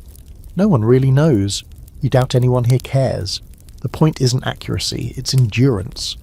Later in the evening, Caderen, the oldest man in the village, and the unofficial keeper of stories, stands up with the grace of a creaky cupboard and starts one of his long, winding tales. You've heard this one before, everyone has. It's the story of the fire thief, a boy who stole the last ember from the mountain spirits and carried it down in his mouth to keep his family alive. He lost his voice, burned his tongue, and was cursed never to speak again. But his family lived through the winter. The moral is simple. Fire is everything. Steal it if you must. Lose everything else but keep the flame. When Caderen finishes, everyone is quiet for a moment. Then someone claps, just once, The fire pops again, louder this time, as if it agrees. A few people laugh, the kind of laugh that sounds like it hurts coming out. You smile. You don't mean to, it just slips. Eventually people start to drift away one by one, cloaks pulled tight, heads down. You help put out the fire, carefully banking the coals to save for the morning, then step outside into the biting cold. Your cheeks sting, your breath puffs out like smoke signals. You make your way back home in the dark, footsteps muffled, eyes half-lidded with exhaustion and turnip fumes. Inside your hut, Tilda's curled up by the fire like a queen. You give her a scratch and collapse beside her. The last of the wood you collected is already burning low, casting thin orange light across the walls. You roll the bone the elder gave you across your palm. Crow bones, shadows crossing. Whatever that means, you'll deal with it later. For now, you have a warm cloak, a warm sheep, and a fire that's still breathing. It's not much of a feast, but it's something. You wake before the sun, but not because you planned to. It's the dream again. Something about standing in a dark wood, barefoot, watching flames flicker in the snow. You think you hear drums, or hooves, or your name being whispered in a language that hasn't been spoken in centuries. You shake it off, sit up slowly, and grope for your boots in the dark.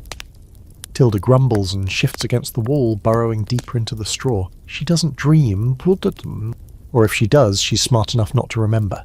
You feed the fire, crack your knuckles, and toss back the dregs to the broth you'd forgotten by the hearth. It's cold and gelatinous now, wobbly enough to be mildly insulting, but it's better than air. You step outside into the stillness. The snow is fresh, untouched. Everything's white and bent, like the whole world's been erased overnight and is still waiting for someone to rewrite it. Today is not about food or fire or even survival, not directly. Today, you're going to the Standing Stones. They sit half a mile west of the village, out past the scrubland and the frostbitten bushes, jutting from the earth like the ribs of something ancient. Every few weeks, when the moon hangs low and people start seeing things at the corners of their vision, a handful of villagers make the walk. Not for worship exactly, and not for answers either, just for acknowledgement. A nod to the old ways, to whatever gods might still be half awake under the ice. You wrap yourself tight, grab your walking stick and start the trek. The air tastes like iron, and the skies are a colourless smear. You pass the ruins of a Roman outbuilding, just a broken arch and a few mossy stones.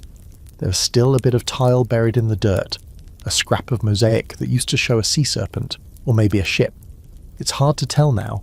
The frost has claimed it like everything else. The Standing Stones loom ahead. 6 in total, crooked and uneven, encircling a patch of frozen earth that never quite collects snow. No one really knows why. Some say it's the wind, others think there's warmth in the ground. A few whisper about ley lines, though no one can explain what those are exactly. You're not alone when you arrive. A few others have gathered already. The healer, of course. Kadira is there, wrapped in so many layers he resembles a tree stump. A girl named Aline, who always walks barefoot no matter the weather, and a shepherd named Morris who speaks more to sheep than people. Everyone keeps a respectful distance, no greetings, no small talk. This isn't that kind of gathering. The healer steps forward and pours a bit of honey into the frozen dirt. Not much, just a drop or two, enough to be symbolic. It's the last of her stash, probably. Honey is rare now, she murmurs something under her breath. The words are too soft to hear, and in a language that may not even be hers. She told you once she learned it from her grandmother, who claimed it came from the hills, passed down from the days when gods still walked the land in human shape. Kadaean follows, laying a clump of dried herbs at the base of one of the stones. You recognise the smell. Sage. With a hint of rosemary. That means protection. Or maybe remembrance. You've heard both. Then it's your turn.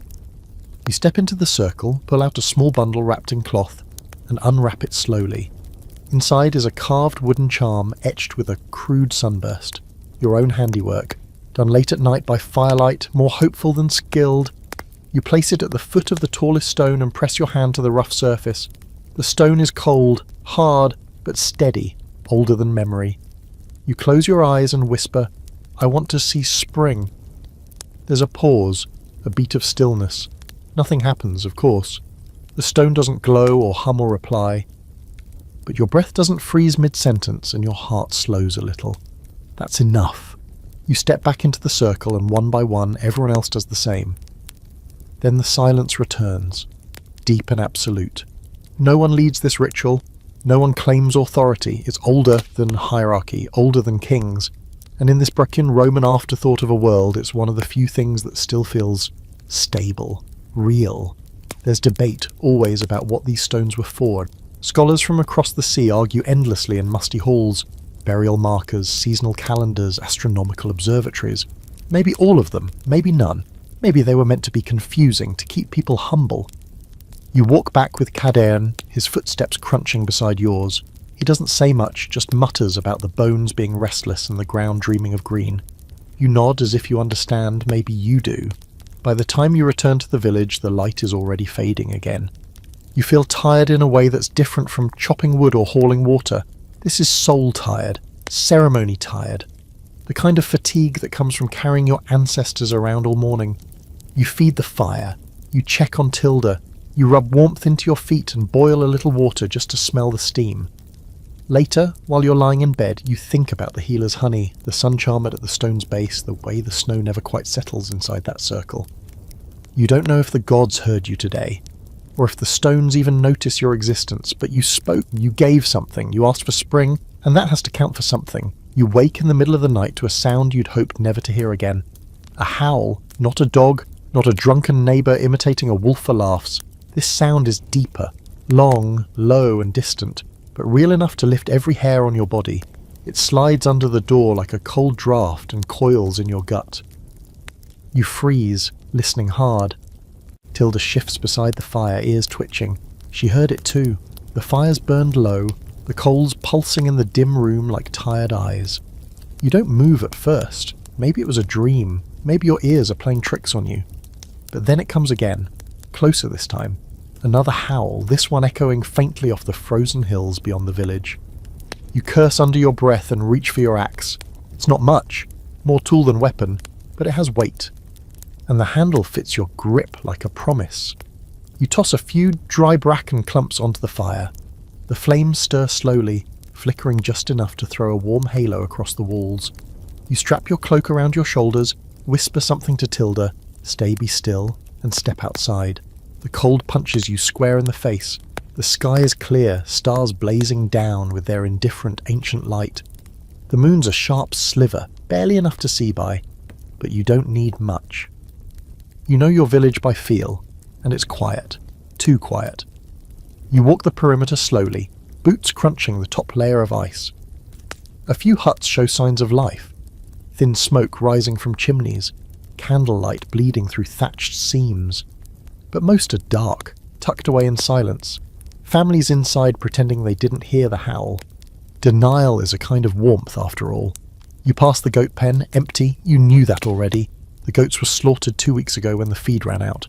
Still, the gate hangs open. That's new. You make a note to fix it.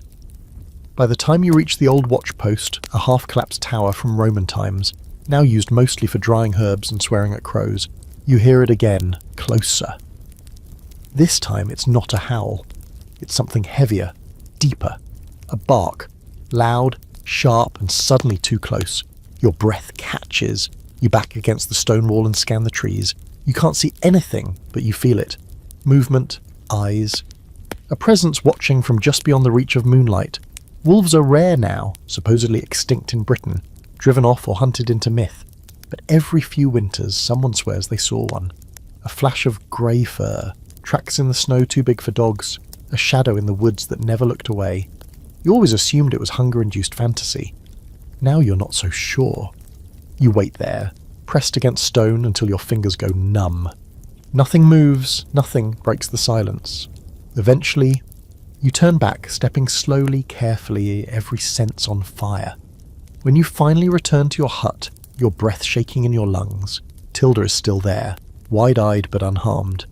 You bar the door, feed the fire, and sit beside it like a guard. Sleep doesn't come easy. You nod off in fits, waking at every creak, every groan of the wind. But the howls don't return, the forest keeps its secrets. By morning, everything looks ordinary again. Snow on the roofs, ice along the path. Smoke curling lazily from hearths. But you can see it in people's eyes, tight with fear, glancing over shoulders. They heard it too. Later that day, you meet with a few others to check the village perimeter. You follow the tracks near the watchpost, prints in the snow broad and sharp, definitely not a dog. You all agree not to say wolf out loud, as if speaking it might summon more. Instead, you say stray or something big. It's a useless comfort, but it keeps the children from crying. That afternoon, you help reinforce a few doors.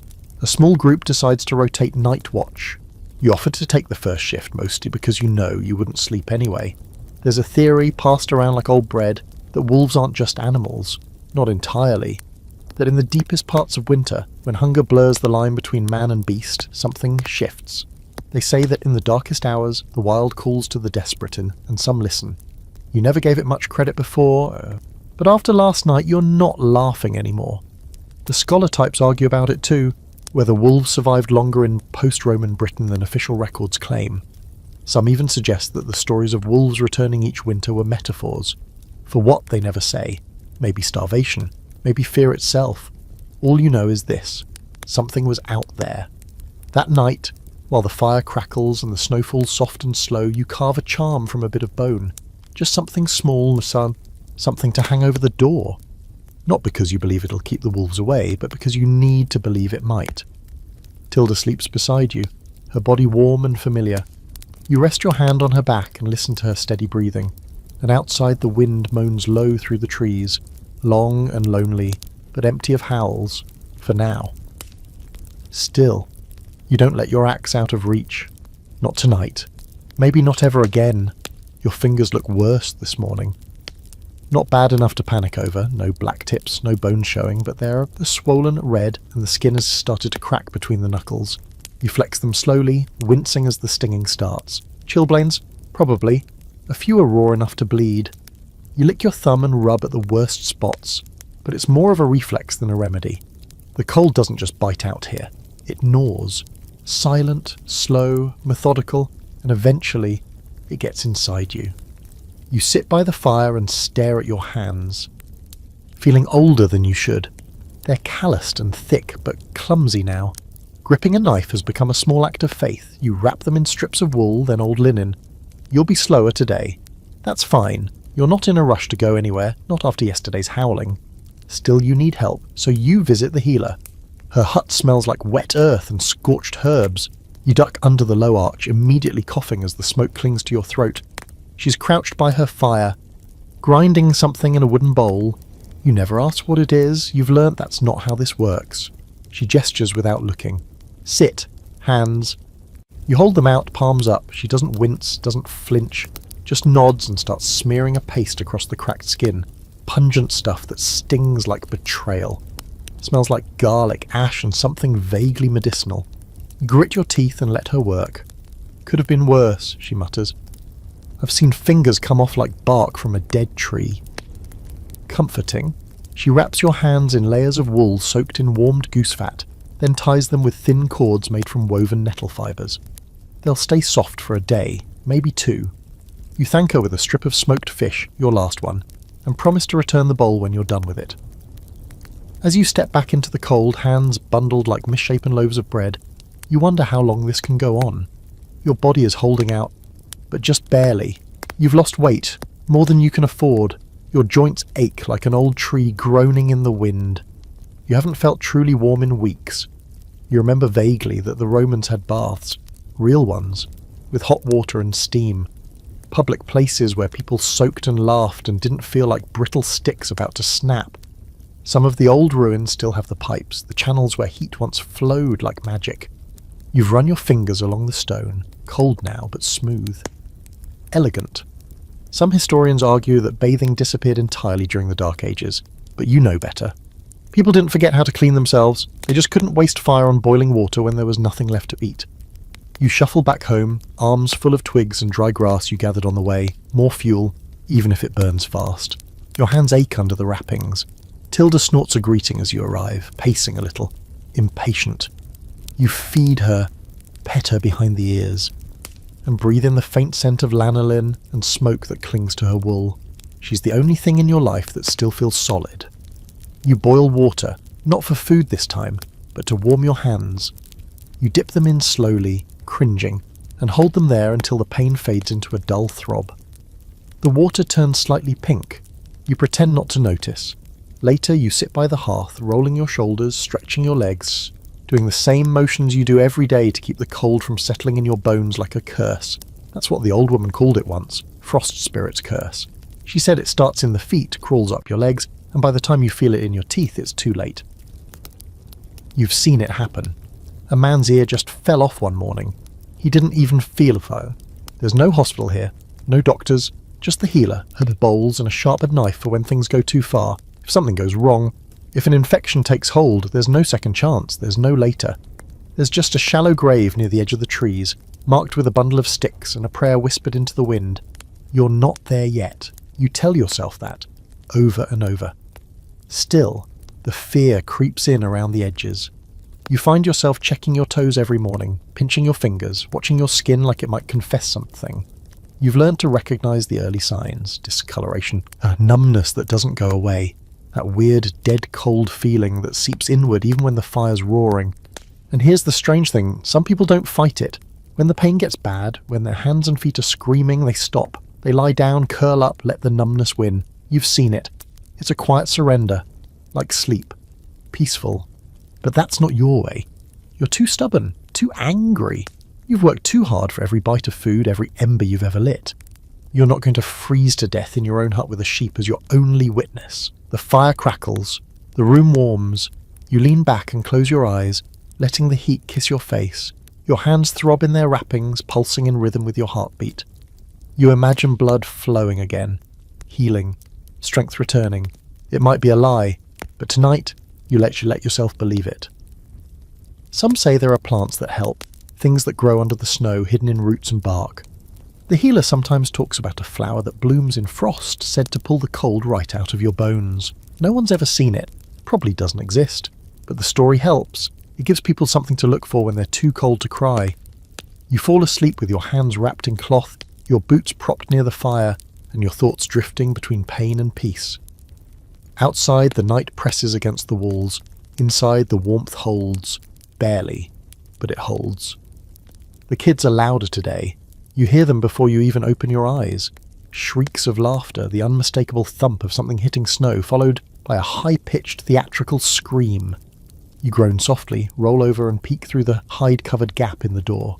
Sure enough, a group of children are in the middle of the path, flinging snowballs and yelling nonsense, kicking up powder in every direction like a pack of tiny, rag-clad wolves.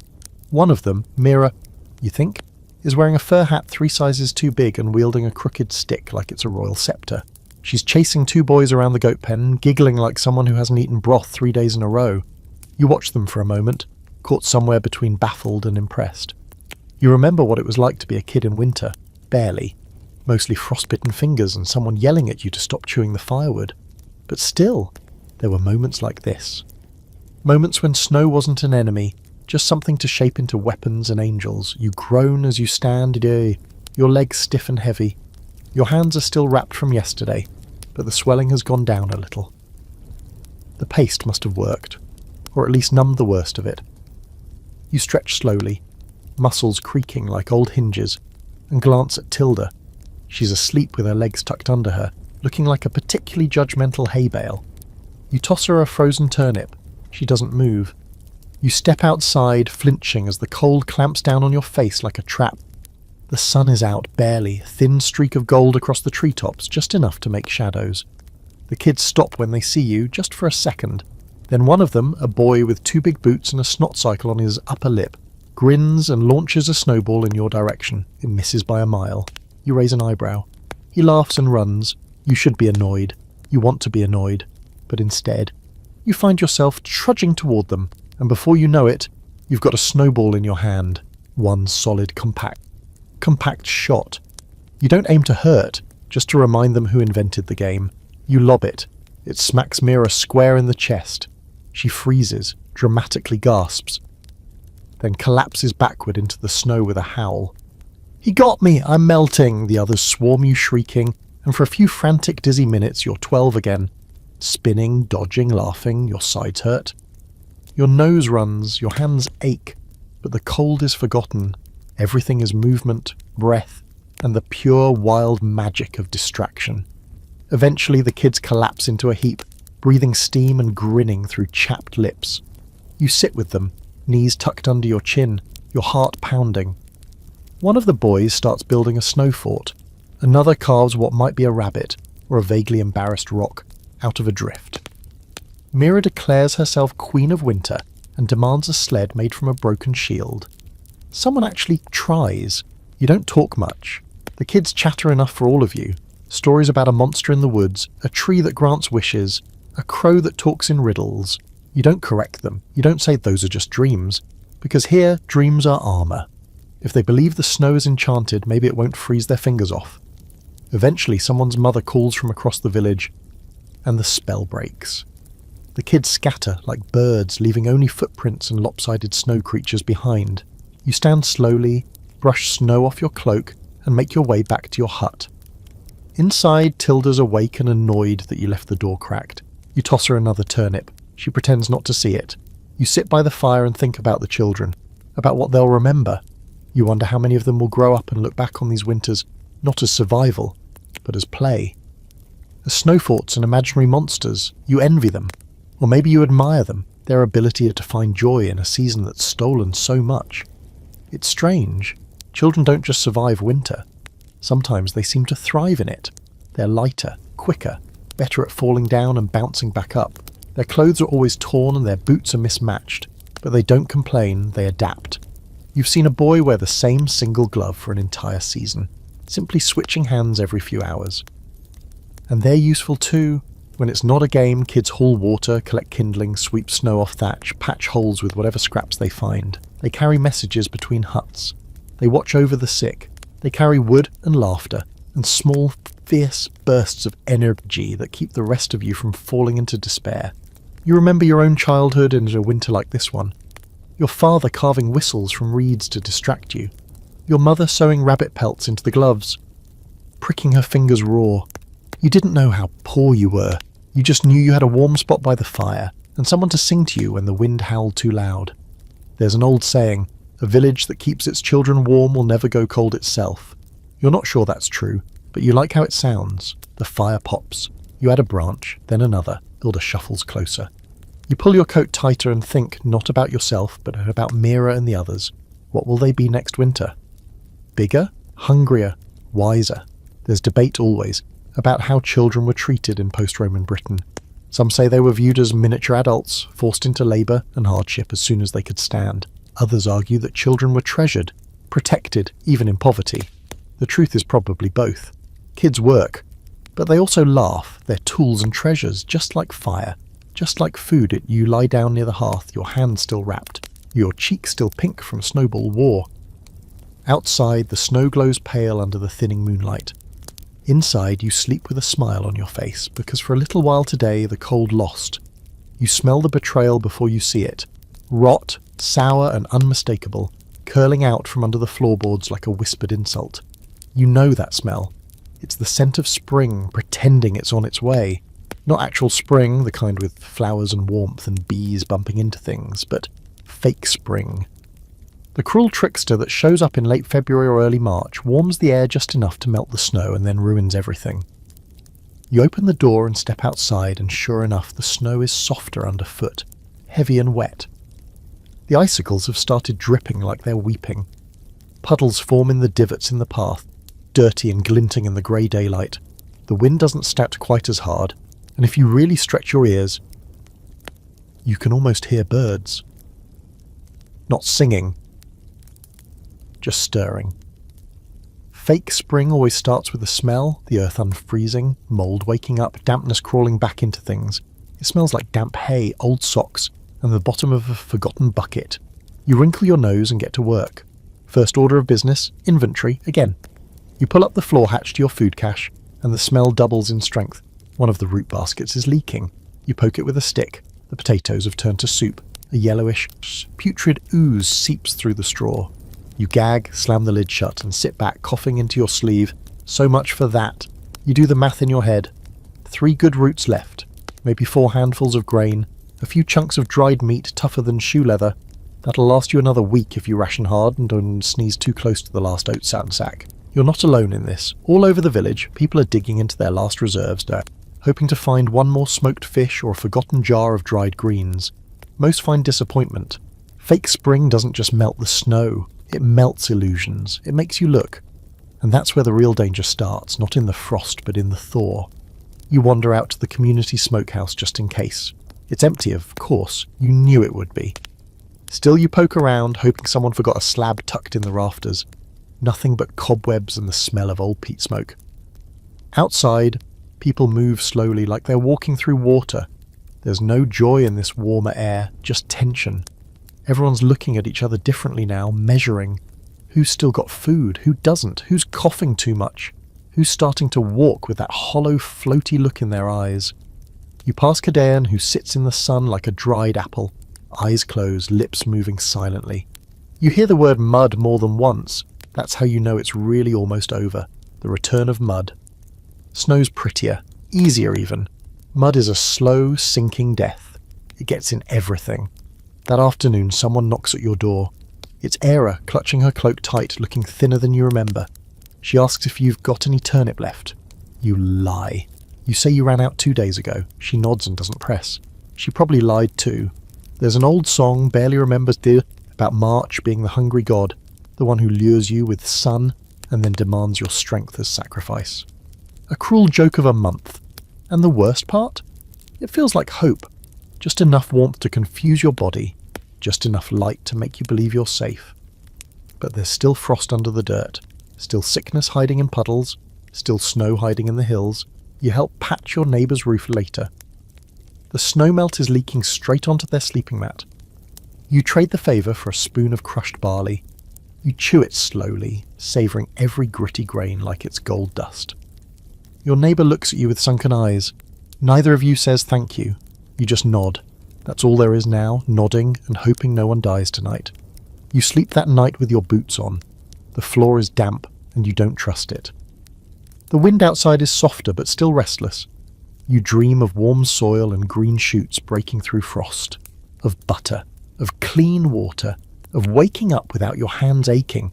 When you wake, you think you smell flowers. You don't. It's just the rot again. Teasing you.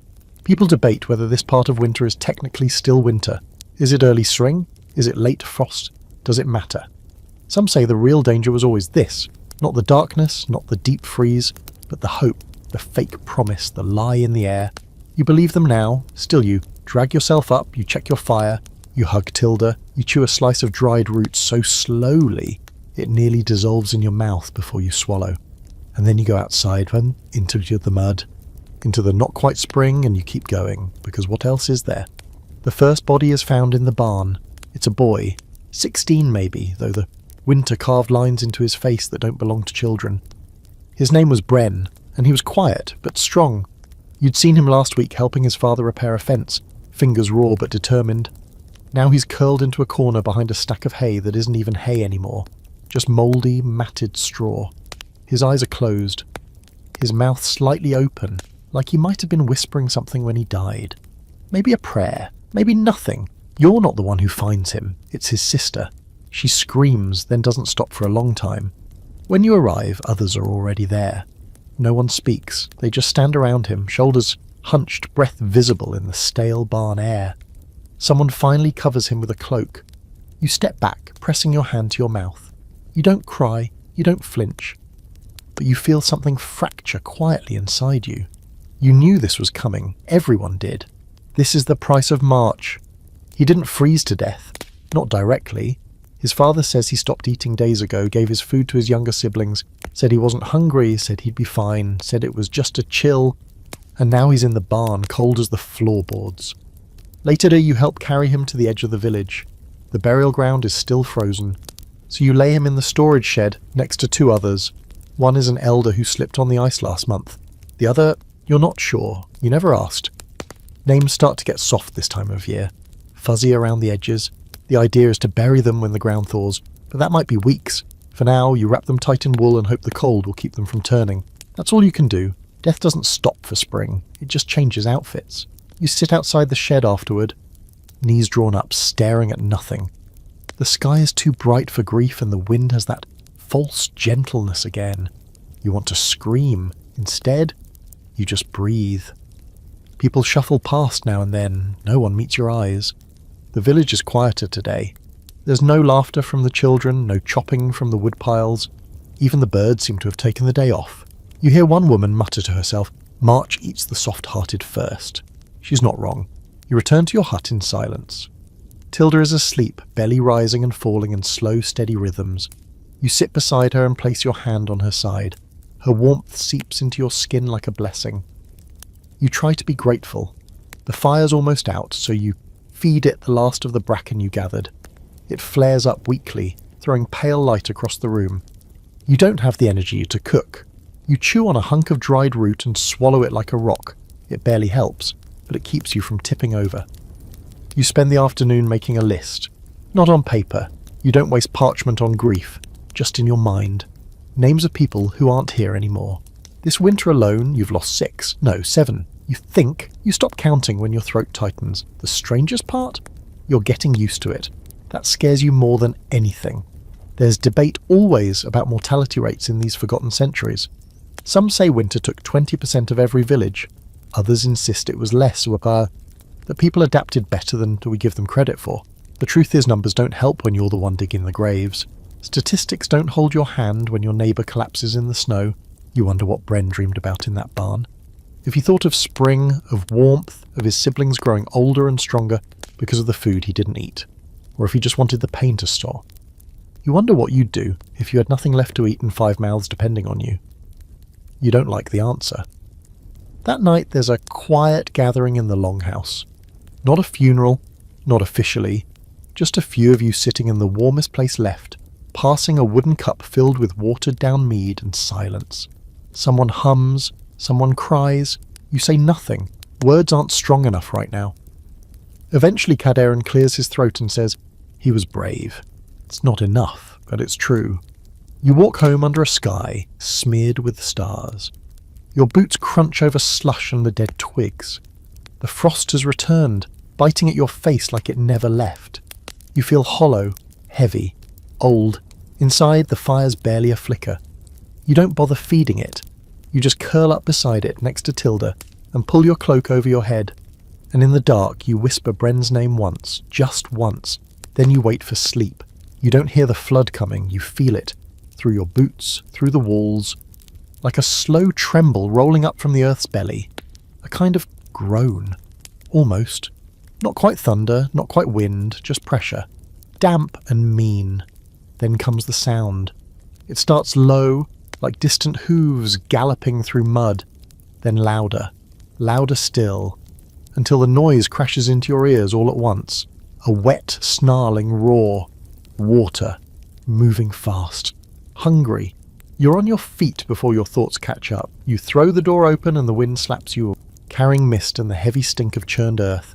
The snowmelt's finally snapped loose from the hills, and now the river that runs through the edge of the village, normally a sleepy trickle you can jump over in a single bound, has become something else entirely.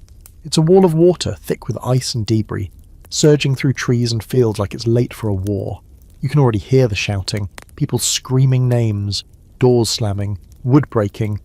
You don't even bother pulling on your coat, you grab your boots, your axe and bolt. Outside, the village is a mess of motion. The water's already breached the southern edge. You see it licking at the foundations of Elric's hut, then sweeping his front fence away like it was made of straw. Livestock pens are gone. A few goats, those that hadn't been eaten yet, scramble for high ground, eyes wide and white. You slosh toward the centre of the village, ankle deep already, water climbing fast. Tilda is safe for now, inside the hut on higher ground. You made sure to build away from the river, a stroke of accidental genius. But others weren't so lucky. You see Caderon limping across the path, shoulders hunched, soaked to the bone. You grab his arm and help him up the incline toward the smokehouse hill. He mutters, "Knew it. The river was too quiet." You don't have time to ask what he means. You spend the next hour in a daze, tying down roofs, pulling people out of knee-deep muck, yelling over the roar. It's not just water, it's ice. Huge sheets of it dislodge from the riverbanks, crunching through fences like glass through twine. You see one slam into the base of a hut and shear off half the wall. You think you hear someone inside. You wade in without hesitation, teeth chattering. The water's up to your waist now, thick with leaves and mud. Inside the hut, it's dark and slanted. A child is wedged beneath a beam, crying, half submerged. You grit your teeth and hoist the beam just enough to pull him free. He clings to you, silent now, shock hollowing his face. You haul him to safety and hand him off to a neighbour without saying a word. This isn't about heroics. It's about not drowning. Eventually the water slows, not stops, just slows. It spreads, fat and heavy, across the valley floor, pulling itself into wide puddles and shallow lakes. Like it's resting, like it's proud, and what it leaves behind is worse. The mud is knee-deep. The snow's gone, but everything else is ruined. Firewood, grain stores, dried goods, all soaked, ruined. Several huts are half collapsed. Fences lie like corpses. The smokehouse's back wall is caved in. You find your own hut mostly intact, though the lower wall has taken a beating. You brace it with stones, then go inside and find Tilda curled up in the driest corner, staring at the door like she knew you'd make it back. You sit beside her, soaked to the skin, and laugh once, just once, because if you don't, you'll scream. That night no one really sleeps. Too much wet, too much cold, too many missing. 3 people are unaccounted for. You help search until your legs stop working. You dig through muck with a broken fence post, hands blistering through the wrappings. You find one of them, a woman from the far edge, pinned under a collapsed beam. No breath, no warmth. Her fingers still clutching a rope that used to be tied to her child. You don't ask where the child is, you just dig. Eventually the storm passes. The sky clears like nothing happened. The stars even come out. They're beautiful, you hate them. In the following days the water recedes. Slowly, grudgingly, but what it leaves behind is ruin. The roots that survived the winter? Moulded. Firewood? Useless. Grain sacks, sprouting with damp. You try to salvage what you can, but most of it turns to sludge in your hands. And here's the insult. The snow's all gone now. Just like that. No more drifts, no more icicles, just mud, mud, and more mud, thick enough to pull your boots off mid-step and swallow tools whole. There's a running theory that early spring floods like this were part of why settlements shifted to higher ground after the Roman withdrawal. Flood patterns changed, maintenance stopped, bridges collapsed, roads became rivers, and people had to adapt or drown. You believe it now. You spend your time drying what can be dried, reinforcing walls with whatever hasn't floated away. The healer boils herbs to fight off lung rot from all the cold water exposure. You already feel it scratching at the edge of your chest. People start talking about leaving, about walking east, maybe south, toward the coast, but no one actually moves. There's nowhere to go. This land is ruined, but it's your ruin, and the idea of travel with half a meal and a wet blanket is suicidal. You fall asleep next to Tilda that night. Your cloak still damp, your back set sore from lifting too many fallen timbers. Outside the stars keep shining. Inside the fire's too small, but it's something. And as you drift off, you whisper, "We didn't freeze. We didn't drown. That'll have to yell for now." The day after the flood feels like a bad hangover. Not from drink. There's been no mead for weeks, but from adrenaline, terror, and the kind of frantic movement your body regrets the next morning. Every joint complains. Every bruise has a voice. And the village is too quiet again, the way it always is after something tries to kill you and half succeeds. You start the morning by walking the perimeter of your hut, checking the walls, pressing your palm into each one like you're feeling for a pulse. The lower corners soaked through, but it held. The fire survived too, barely, though you had to feed it half a stool leg to keep it going last night. Worth it. Warmth is the only thing that still feels like control. Tilda's surprisingly chipper today, nudging your knee like it's feeding time, which it is, but what you give her isn't much. A few sprigs of dried nettle, some mouldy grain you shook the worst of the fuzz off. She snorts at it. You glare. "We're all suffering here, Your Highness." Outside, the muck is somehow worse than yesterday. The snow's gone, but now the earth is soft and bitter, a thick soup of mud, melted ice, and disappointment.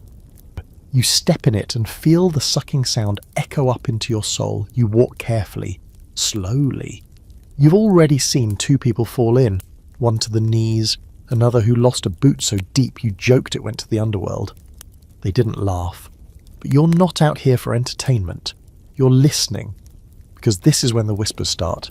Every spring, every fake spring, there comes a moment when the village stops grieving and starts scheming. People start to trade again. barter, plan. And more importantly, they start to talk. You hear it first from old Nia, the basket weaver, who always smells like burnt straw. She leans over her fire and mutters, "I heard the folk near the valley found a stash, real flour, buried deep in a pit under the old orchard." You raise an eyebrow.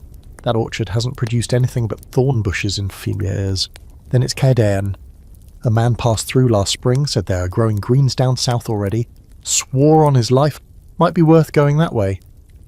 You ask him what happened to the man. He says nothing, just shrugs. But the best source of all is the Whisper Network. You know what it is, even if no one calls it that. It's the invisible threads between neighbours, the slow exchange of secrets in shared work and quiet corners, the girls who pass firewood and gossip in equal measure, the kids who eavesdrop on their parents and pass the details off in exchange for a strip of dried bark to chew. It's not organised. It's not reliable, but it's powerful, and it starts buzzing now after winter's worst is over, but before spring has the guts to commit. You hear about a woman 2 villages east who's been making candles from rendered fish fat and bartering them for salt. You hear that someone dug up a Roman coin and is using it to trade for eggs, pretending it's magic. You hear that one man has a bow, a working one, and claims he saw deer prints near the hill pass. That one gets your attention. A deer? In March? It's like saying you saw an angel looting your garden. No one believes it, but no one dismisses it either. You tuck it away for later. Maybe. Back in the village centre, people are beginning to repair. The thatchers tying new bundles with muddy fingers. The woodcutters salvaging any planks that didn't float away. You join a group hauling stones to rebuild the storage hut, because if you don't help, you don't get a space in it. That's how it works. Contribution equals survival. While you stack stones, a younger boy, maybe 10, maybe 12, they blur together now, sidles up beside you and whispers, "The healer says the roots in the northern wood are waking up, says she saw a crocus." You stop mid-lift. "That true?" He shrugs. She said it with her not lying face. Then he runs off, feet splashing, boots probably stolen from someone's dead uncle. A crocus. A flower. You try not to hope, but you mark it in your mind.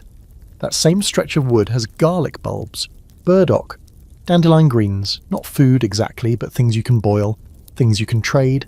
You decide you'll head there tomorrow, maybe drag someone with you, maybe not. That afternoon, the healer herself stops by your hut. She's checking everyone for signs of rot, infection, plague, whatever disease might be trying to sneak in now that the cold's loosened its grip. You show her your hands, the skin's healing, still red, still angry, but intact. She nods and pokes at your shoulders with surprising force. "You're holding too much tension," she says. "No kidding." She squints. "You dreaming again?" You nod. "Woods, fire, sometimes ice, sometimes wolves." She grunts. "That's all normal." You raise an eyebrow. "It is?" "In spring, yes." She leaves you with a jar of stinking salve and a warning not to eat any mushrooms until she says otherwise. You promise, probably a lie. As night falls, the temperature drops again. One last slap from winter, like it wants to remind you who's still in charge. You bank the fire, tuck Tilda under a pile of old cloaks, and sit beside the hearth with your thoughts. The Whisper Network is alive now. People are talking again, planning. The air smells like thawed manure and possibility. And somewhere out in the hills, if the whispers are right, a deer is still alive. You close your eyes and picture green, just for a moment. The soup has crossed a line. This morning you stare into your pot like it insulted your mother. The smell is complicated, woodsy, a little sour, maybe even a little fishy, though no fish went into it. You poke the contents with a stick, as if the act of stirring will change the reality. This is a bark and bone broth. Literally. A boiled mix of twigs, a scrap of skin from a long-gone rabbit, and what might be part of an old boot lining. There's also a fistful of boiled nettles in there. But you're not sure if they help or make it worse.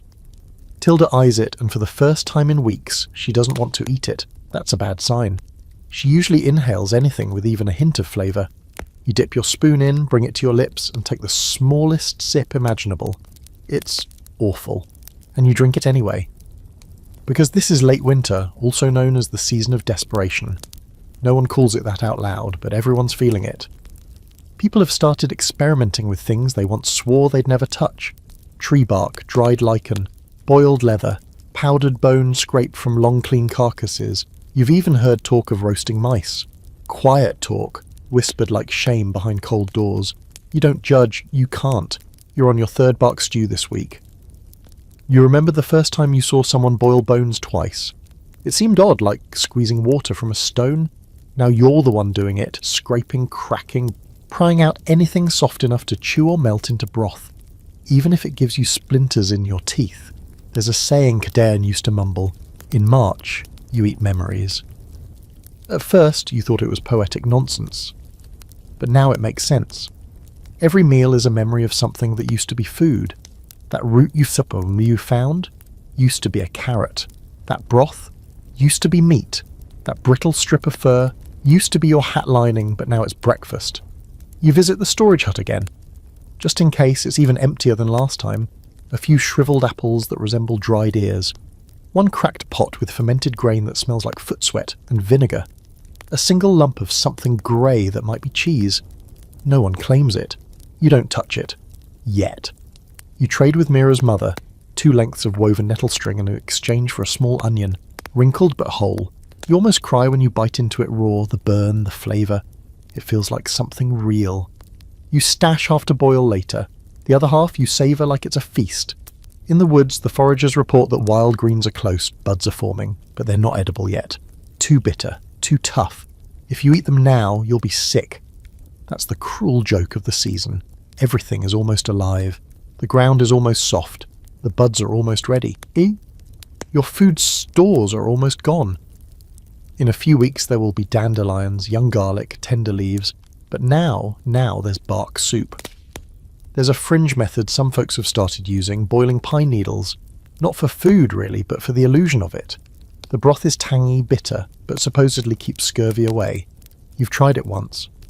It tasted like disappointment. You might try it again tomorrow. You sit with a few neighbours around a tiny fire in the community space. Everyone holds a bowl and no one asks what's in each other's. You see one woman stirring a broth with tiny white things floating in it. You don't ask. You don't want to know if it's snail eggs or just weird peas. Instead, you talk about the weather. Always the weather. "The sky was red this morning," someone says. "Means wind," another replies. "Or sun," someone adds helpfully. Cadeirn grunts from the corner. "Means the earth's still bleeding out winter." No one argues. You glance around at the faces. They're thinner now, paler, but not lifeless. People still have energy to speak, to joke, to breathe. That's something. There's debate, as always, about how much of this was normal. Some scholars think people ate well in the early medieval period, that they had access to wild food, clever preservation, and communal support. Others say no. Famine was constant, especially in bad winters. Maybe it depends on where you lived. Maybe it depends on how well you could lie to yourself with a pot of soup that smells like tree bark and regret. At home, you boil your onion half with nettle, old bones, and a few slices of dried mushroom you found under a log. The soup is better this time. Not good, but edible. You share a bit with Tilda, who slurps it like a queen, then curls up against the hearth. You sit by the fire, slurping from your bowl, holding it like it might run away. You close your eyes and imagine a roasted chicken. Skin crackling, steam rising from bread, honey on your fingertips. You can almost taste it. You chew your bark soup and call it chicken. It helps a little. You fall asleep that night dreaming of wild greens, of fat rabbits and salt, of spring rains that wash the hunger away. And in the back of your mind, a small voice says, "You're almost there. Almost." It starts with a drip. One soft, slow patter, somewhere above your head. You crack open one eye, groggy, your cheek still pressed to the edge of your cloak. Drip. There it is again. You sit up slowly. Your bones ache, but not with cold this time, just stiffness. The kind that comes from sleeping too long in the same curled position, like a root around a rock. You glance toward the roof and spot it. A thin trickle of water creeping down the inside of the wall and landing with a tiny splat in the dirt beside your fire. You've seen it before, but not like this. Not with that smell, earthy, sharp, alive. Not with a light that filters through the cracks in the thatch, warm and golden real. You step outside and blink. Everything's different. The sky's blue. Not grey blue or winter blue, but true blue, the colour of old paintings and summer stories. The air smells like turned soil and wet bark. The snow is gone, all of it. Not even slush remains, just damp patches in the mud. And the mud itself is soft and dark, clinging to your boots like a promise. You feel it before you see it. Warmth. The sun is touching your skin. You stand there in the centre of it, arms limp at your sides, lips parted, like a priest witnessing a miracle. After everything, after the hunger and the floods and the howling and the rot, you are standing in full sunlight. You lift your hands and squint up at the sky, half expecting the clouds to slam shut like a trapdoor, but they don't. The thaw has arrived, not a trickle, not a tease, a true thaw. The trees are still bare, but their branches are slick with moisture, dripping like old men shaking off a long bath. Patches of green dot the ground, small but stubborn, little shoots pushing up through the muck, heads bowed like monks rising in prayer. Around the village the mood has shifted. Not joy, not yet, but movement. People are doing things again, mending fences, clearing debris, airing out blankets that smell like 6 months of smoke. Kids chase each other barefoot through the mud, slipping, falling, shrieking. Someone's already started digging a garden bed, though the soil's still half frozen 3 inches down.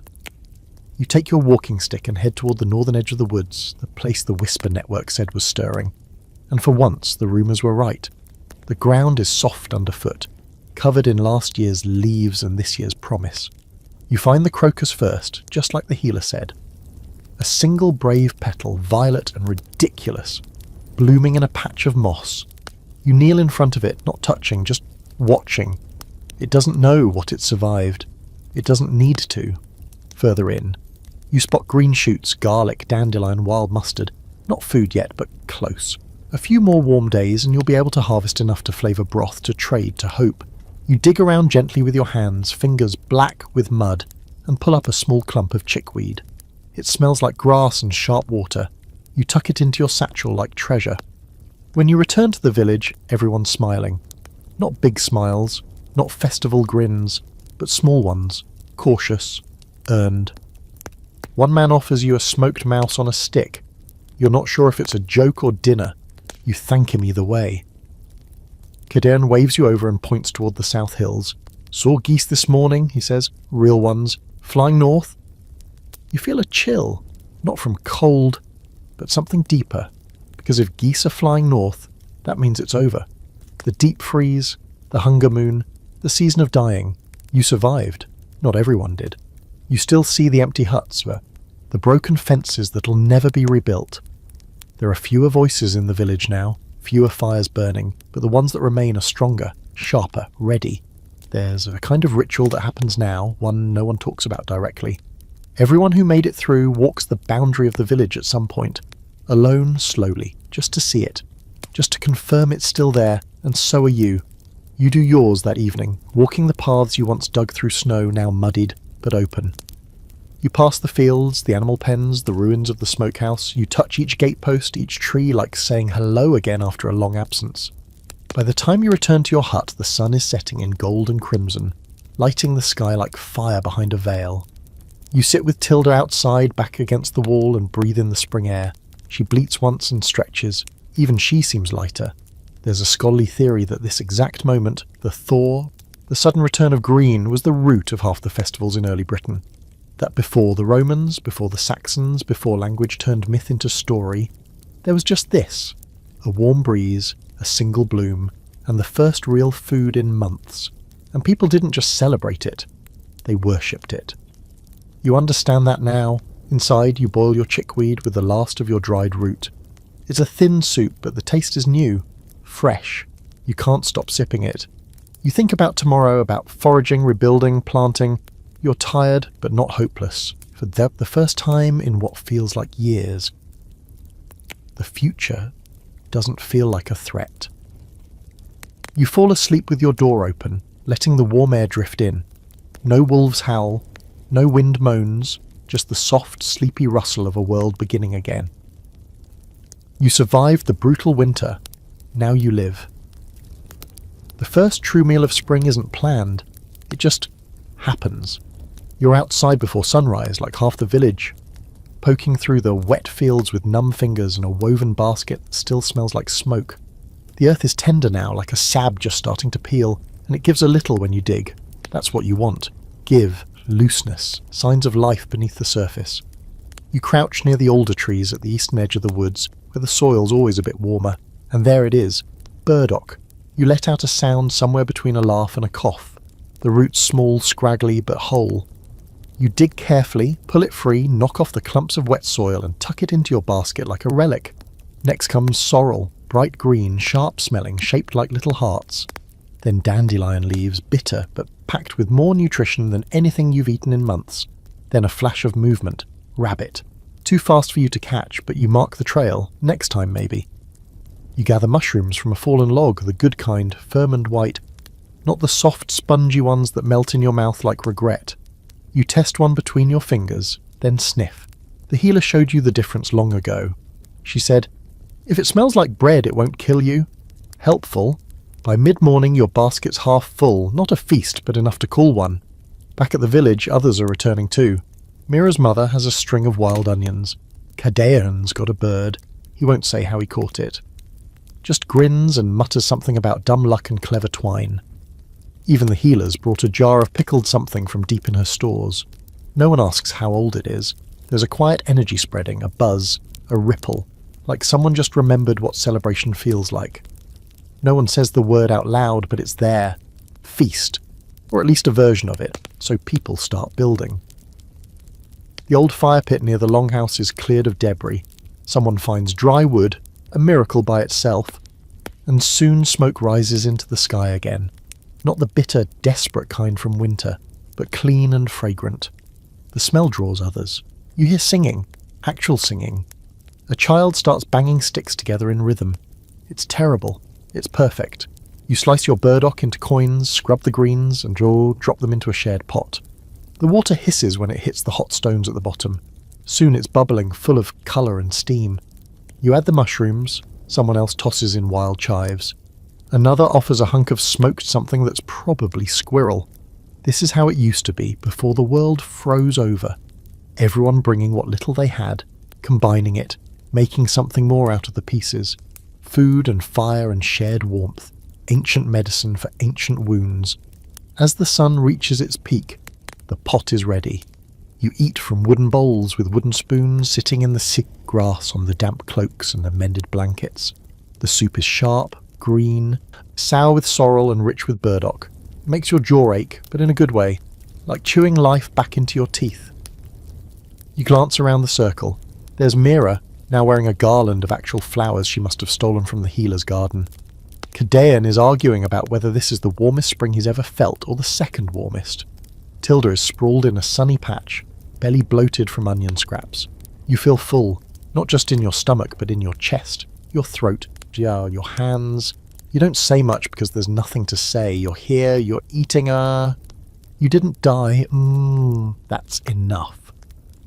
Later in the afternoon, the healer tells a story, one you've heard before, but everyone leans in anyway. It's about a girl who wandered into the forest during a late winter and found Spring asleep in a cave.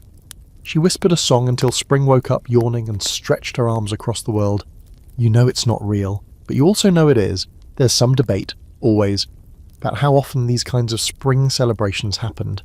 Some historians argue that early Britons only marked religious festivals tied to solstices and equinoxes. Others claim every thaw was a reason to gather. That even without formal holidays, people knew when to rejoice. After all, if you've made it through the dead season, why wouldn't you throw a party? Your fire burns lower as the shadows stretch. The children have started a game with stones and rules no one understands. The food is gone, the pot is scraped clean. A dog, no one knows whose, runs in lazy circles around the gathering, tail wagging like it knows something you don't. You close your eyes for a moment, leaning back on your elbows, letting the sun warm your face. It's not hot, not yet, but it's consistent, stebisari. You don't have to huddle anymore, you can rest, and as you lie there, letting the sounds of laughter and wind and crackling fire wash over you, you realise something surprising. You're not just surviving anymore, you're living, slowly, cautiously, but undeniably. There's still work ahead. Crops to plant, tools to repair, roads to clear, but today isn't about that. Today is about soup and sunlight and stories. Today is about showing winter that it didn't win. You sit up again, watch the smoke rise into the brightening sky, and whisper a quiet thank you to the healer, to the trees, to the sun, and to your own stubborn breath. Then you stand, stretch your arms, and start helping clean the bowls, because tomorrow's coming, and you'll be ready. You don't even notice the first flower bloom until your foot nearly crushes it. You stop mid-step, wobbling, and look down at the little thing, pale yellow, trembling in the breeze, tucked between two stones like it is hiding from being noticed. A primrose. You crouch down slowly, touch it with a finger. It bends, bows politely, then stands back up again. Resilient as anything you've seen all winter. It's strange how much that single flower does to you. You feel it in your chest, in your spine, in the back of your throat where the tears used to live during the hardest nights. You don't cry, not exactly, but your breath catches. You're not sure if it's relief or awe, or just the sheer disbelief that something so soft could come out of the same ground that buried your neighbours only weeks ago. Spring isn't subtle anymore. It's not whispering or teasing, it's shouting now, in colour and heat and motion. Birds have returned in full force, bickering in the trees, flitting from branch to branch like they own the place. Bugs buzz around in lazy, drunken loops. Even the air feels thicker, not with smoke or rot, but with possibility. With pollen, with life. The village has transformed. Where there were skeletal fences, there are now bundles of reeds and bark being woven into new ones. Where roofs sagged under snow, fresh thatch is being laid in clean rows. The healer is organising a new herb bed, muttering about rotations and drainage. Children are digging in the dirt, not out of boredom, but because they want to grow things. Seeds are being traded like coin. A single pea can now fetch a tool handle. Beans are worth more than iron. You're out in the field, breaking up the earth with a borrowed hoe, muscles screaming from the effort, but your mouth curled into the beginning of a smile. The soil is damp but giving, black and rich. Worms wriggle out of your path like exclamation marks. You haven't planted anything yet, but just working the land feels like a kind of promise. Cadern ambles by with a wheelbarrow full of compost that smells like the devil's bathwater. "The good stuff," he says, grinning. "Gonna make the turnips sing." So you gag theatrically, and he cackles as he keeps moving. You swear he's actually gaining weight now. His cheeks are less sunken. His eyes less glassy. He's still a walking fire hazard with a beard like wild moss, but he's back. So are you. Later that day, you help raise a fence post with 3 others, hands blistering, wood creaking. It's rough work, but there's no frostbite to fight. No bone-deep chill, just the usual aches and grunts of labour. You miss none of the cold. In the evening, there's another gathering. This one less spontaneous, more deliberate. An actual festival. Or at least the closest thing your little muddy village can manage. A circle of stones is cleared. Torches are lit. Someone drums on the bottom of a broken bucket. The kids dance like goblins. A girl sings a song you haven't heard since you were a child, about green men and laughing rivers and animals that talk in riddles. The healer passes around a bowl of spring tonic, some awful brew of greens and vinegar and mysterious things she claims are cleansing. It tastes like swamp. You drink it anyway. Everyone does. It's tradition now. If you've lived this long, you might as well drink the swamp. There's a moment, just one, when someone suggests a blessing, an offering. Not to the old gods exactly, and not to the new ones either, but to life, to the turning of the year. So someone finds a stone and another sets a sprig of chickweed on it, and a third lays a boiled egg, likely from a hen that only just remembered how to lay after months of silence. You all stand in a circle, eyes closed. It's quiet. Not reverent exactly, but respectful, like you're acknowledging something bigger. Not a god maybe, but a pattern. A cycle. The thing that keeps the sun rising and the earth thawing and the blood pumping through your stubborn frostbitten heart. And when it's done, you eat. Not bark soup this time. Real food. Greens and mushrooms and fish someone pulled from the still-chilled stream. Even bread. Actual bread. From the barley someone saved all winter. It's flat and gritty and beautiful. You chew slowly, letting every bite remind you that you're alive. There's debate, always among scholars and archaeologists, about the seasonal rhythms of early medieval Britain. Some say communities celebrated the equinoxes, aligning their planting to the sun. Others think those ideas came later, or were borrowed, or mixed in from other cultures. But honestly, you don't care what the historians say, because here, in this moment, you know it matters. The turn of the season, the first flower.